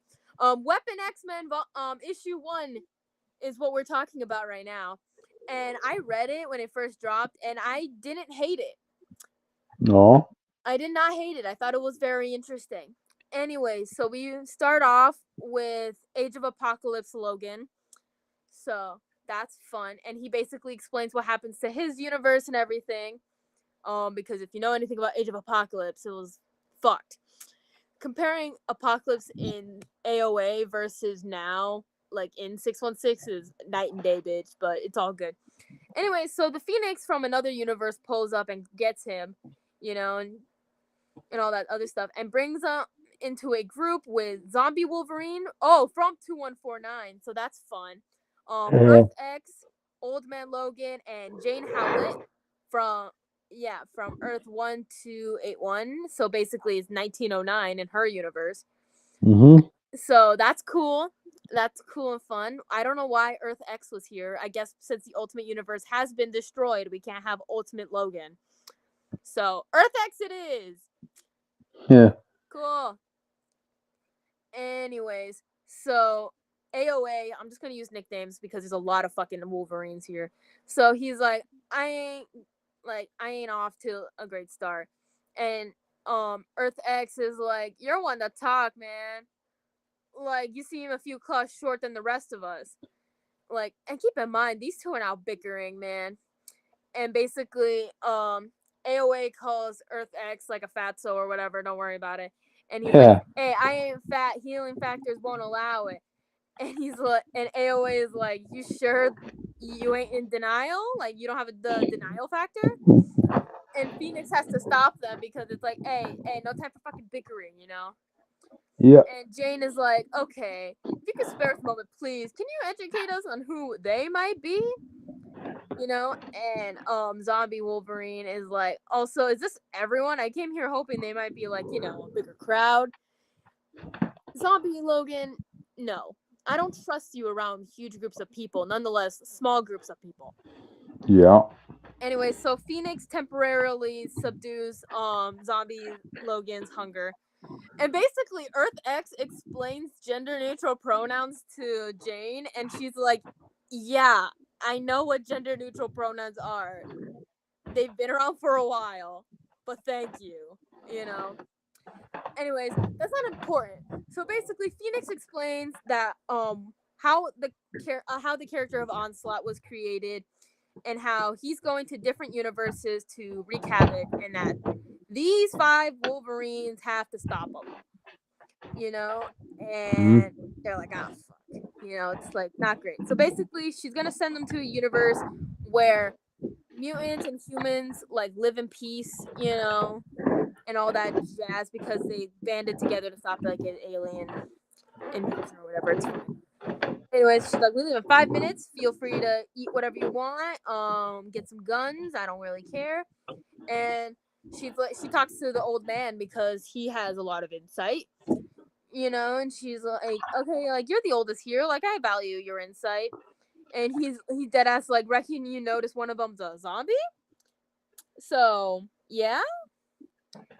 Anyway, she's like, yeah, I did. And he's like, and then, nope, let's go. Last call. Like, we're pulling up. And so they go to Earth 93068, which, cool. I don't know what that means, but, you know, they're cool. Anyways, they pull up to this universe. Like, it's in a park, so, you know, it's fine. Anyway, so the old man gives Zombie Logan his jacket, and he's like, here, pretty boy, take my jacket. And Zombie's like, I'm not cold. And he's like, trust me. Because, you know, people will be freaked out if there's a zombie walking around. Yeah. I don't trust you, you know? Anyway, so one of them's like, "Oh, you okay, Jane? This must be a culture shock from you, you know?" And she's like, "Well, I've seen my fair share of strange places, so it's fine." You know, like cool. The statue looks cool, you know, and they're like kind of like chit-chatting, and then a shield pulls up and hits the statue, and we see our uncanny Avengers assemble. You know, so that's Okay. fun. That's cool beans.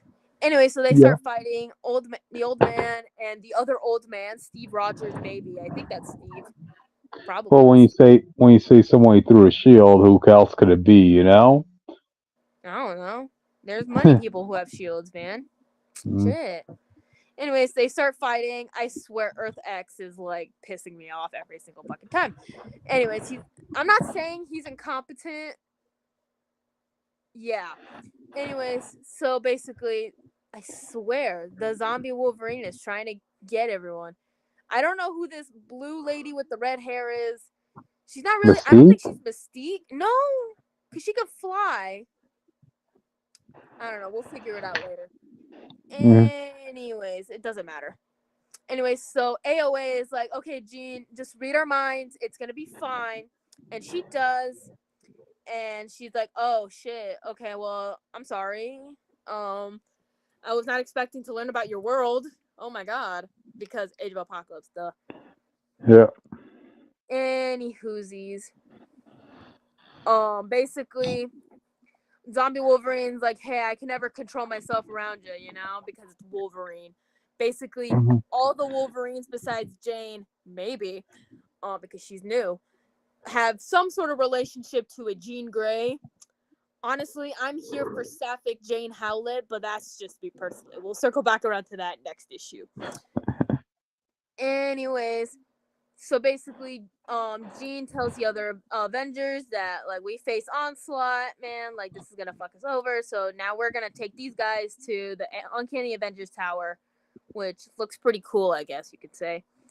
Yeah. Anyways, so Jean's like, oh, it should take us like an hour or so. Feel free to make yourselves at home, you know. And Jane's like, am I free to leave? And she's like, yeah, everyone but the zombie. And I'm like, okay, this could either be good or bad, you know. So basically, guess what? They're just chilling in a room. Jane's like, hey, I'm gonna go off to the nearest pub, so you guys have fun without me. And that's what they do. And basically, like zombie Logan's like, I'd go too, but you know, accept prejudice. And it's like, come on, man, you're a zombie. You should have thought about this through, man.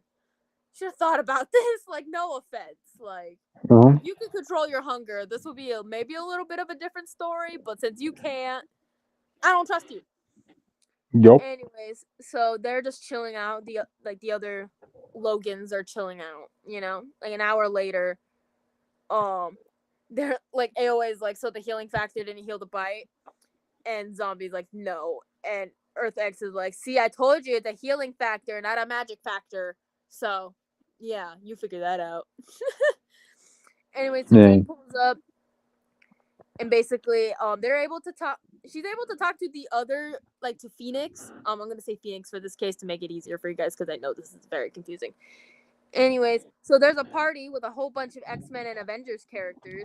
Which, guess what, motherfuckers? We get a North Star cameo. There we go. I had to do it. Of course. So, That's why you're so invested in this book. We got to I ban this actually book. did read it because it came out and I saw people talking about it on Twitter. I did not expect a North Star cameo. Anyways, Of course you didn't, Wedge. I didn't see it on Twitter. I saw people complaining, like the toxic Wolverine stans complaining about this book because God forbid they talk about pronouns. Anyway, so I was like, fuck it, I'll read it. So I read it and I was not expecting it. Anyways, so Zombie Logan was gonna he was like, is there anything else on the menu that I can eat? And basically the old man's like, for fuck's sake, like, and he cuts off a piece of his skin to like give to Zombie Logan, you know, be like, shut the fuck up and eat this, you know. Anyways, so AOA and Jean talk, you know, and she talks about like what happened to her, Cyclops and Wolverine. And she's basically like, hold on, I can't think right now. She's like, oh yeah, I wasn't there. Telepaths were like Earth's early warning systems. I miss them every day, if I'm gonna be honest. But part of me is glad that I'm able to define myself without who I'm romantically involved with, which go off Jean, because if you know anything about the history of Jean Grey, you know. And so basically she just kisses AOA Logan, and I'm like, you know what? Okay, whatever. You do you, boo. Anyway, so we cut over to Jane in Toad's whole bar. So second Toad cameo today, guys. Let's go. We don't actually see we don't see Toad, but we see Mercury and Glob Herman, and we get an iBoy cameo for all my iBoy fans out there. Gross. Yeah. Hey, iBoy in this universe only has 6 eyes to our knowledge, so it's fine. Hold on. So basically, Glob's like, I don't know what's bugging you, but if it's just future shock, you'll be fine. And she's like, I'm assuming that like less legalized racism and misogyny is a given, but like probably indoor washrooms and like centralized heating and cooling, that's pretty nice, And like, I don't understand why y'all are so impressed by this internet, And he's like, I felt that it's not made for my fingers, because it's Glob Herman. And Jane is like, yeah, I know that Jean said Onslaught wasn't here, but I'm gonna just do my research, And they try to like get her to like just forget about everything and just party. And she's like, okay, suppose I better like hit up Phoenix, like I can't get a hold of her. And they're like, what? Glob's like, oh, what a shame, like I was really starting to like you. And they all start attacking her because guess what? They're all being possessed by Onslaught. So basically, she has to like dip as quickly as possible, go back to the Avengers tower, and let everyone know. And everyone's like having a gay old time, at the party. And basically, Jane was able to hitch a ride with one of the Uncanny Avengers, the blue lady. I honestly don't know who she is, but it's fine. So basically, we noticed that some of the other Avengers / X Men are trying to attack her. And basically, Jean, Magus, and Spider-Man are starting to figure out what's going on because everyone's starting to grin evilly. And basically, they're all possessed by fucking Onslaught, besides like a few people, like I said. So Onslaught pulls up. Jean's like, Miles, initiate the Badoon protocols, because he wasn't affected because of his spidey sense and all that jazz. But guess what? Jean and Magus don't get to hang out that much because they're absolutely obliterated by Onslaught. And so all the Logans that, like, especially Earth X and AOA are like, Jean, no! Oh. Wait, it shredded both of her force fields? And Zombie's like, damn, okay. Just damn. Honestly, I'm screenshotting that. That's funny. He's funny in this book. I don't know why. What the fuck? Anyways, hold on. My phone is acting like an asshole for some reason, and the wind is back. So just letting you know that now. Anyway, so hold on, I have it back. So the old man, Earth X, and AOA are going to attack Onslaught, but guess what? Onslaught grabs a hold of him, and he's dead ass like, the girl's the smartest out of you. Like, I have Magneto's abilities, man. You're fucked. And so basically, he gets all the people who are at this party to attack him, and Earth X is like, oh yeah, fuck yeah, it's time to kill. So they all like go off on each other, it's great. But guess what? Remember when I said Zombie Wolverine is here? Well, he basically is able to grab on to Captain Marvel in this universe, who has a green and black suit for some reason. And he's like, hey, Onslaught Mind Virus meets Zombie Plague and bites her. And motherfucker, I'm not mad. I'm just disappointed. Yeah. Literally, I'm not mad. I'm just disappointed. So basically, Phoenix pulls up and she's like, oh, God, no, the situation's untenable. Wolverines, I'm pulling the plug. Let's go. And Miles is like, wait, please, I've heard about you. You're like a goddess, right? Like, Doctor Strange said that there's like 1 billion people on Earth who are possessed. Like, we can get them to safety. And AOA is like, oh yeah, don't worry, we can hold the fort for right now. And Phoenix is like, all right, but don't make me regret this, and they're able to get a whole bunch of people who aren't possessed by Onslaught to pull up to like safety. So basically, a whole bunch of heroes just got fucked over really badly. But don't worry about it, because with Phoenix's help, they can gather everyone who isn't affected in a matter of minutes, so they're gonna be fine. But guess what? It's not gonna last long, because literally they like a whole bunch of heroes just started ganging up on the old man, and I'm like, leave him alone. He's old. Like, I know he has a healing factor, but barely. He's old. Let him live. But guess what? They can't have too much fun, because guess who pulls the fuck up with a zombie horde? Who? I want you to guess. It's the fucking zombie bitch. It's the one zombie on this team. Zombie Wolverine. I'm just disappointed, guys. Hey, it's past 1:00 for us here on this side of Okay, I'm almost done, guys. This is a long book. I got a lot of books. Yeah. Anyways, so Jean pulls him out of this universe, and she's like, I found Onslaught. Like, get ready for the next dimensional shift, And basically, AOA's like, the old man's a mess. Like, what? The fat one's barely got a healing factor, and Jane's exhausted. Like, we need a minute. Like, I just saw a bunch of misfit losers help each other out, like, in impossible odds. Like, I ain't giving up on this, And Phoenix is like, yeah, the Earth Onslaught's taken refuge on is my homeworld. And that's where it ends. Wow. Was this a regular size issue? Or was it a jumbo one?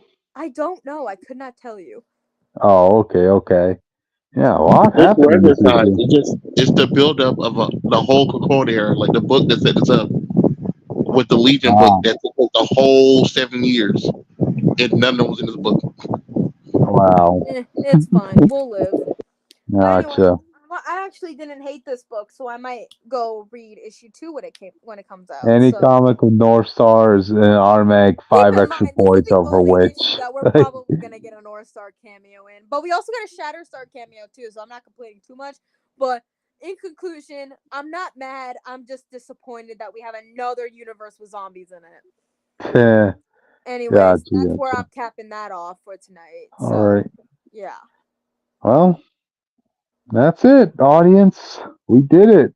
We reached the end. Yay! We got through all the topics and all the books. Woo! Want to plug in our socials one last time before we sign out, Witch? Yeah, I'll do it quickly. One, subscribe to the YouTube channel, or I will send Gloomy Bear twofold after you. Don't think I won't. Anyways, you can follow us on Twitter at Comic Phanatics 69. We do post all the updates on there for y'alls. If you want to follow me, you can follow me on Twitter at Witch of Jotun with an E instead of a U. You can also follow me on Twitter, on Instagram and TikTok at witch_of_Jotunheim. Don't ask me for my Tumblr or my Newgrounds account. I'm not giving it to you. And good luck finding the other nerds, because I won't tell you where they are this time. Alrighty then. With that, audience, I think we should close out for tonight. So, alrighty then.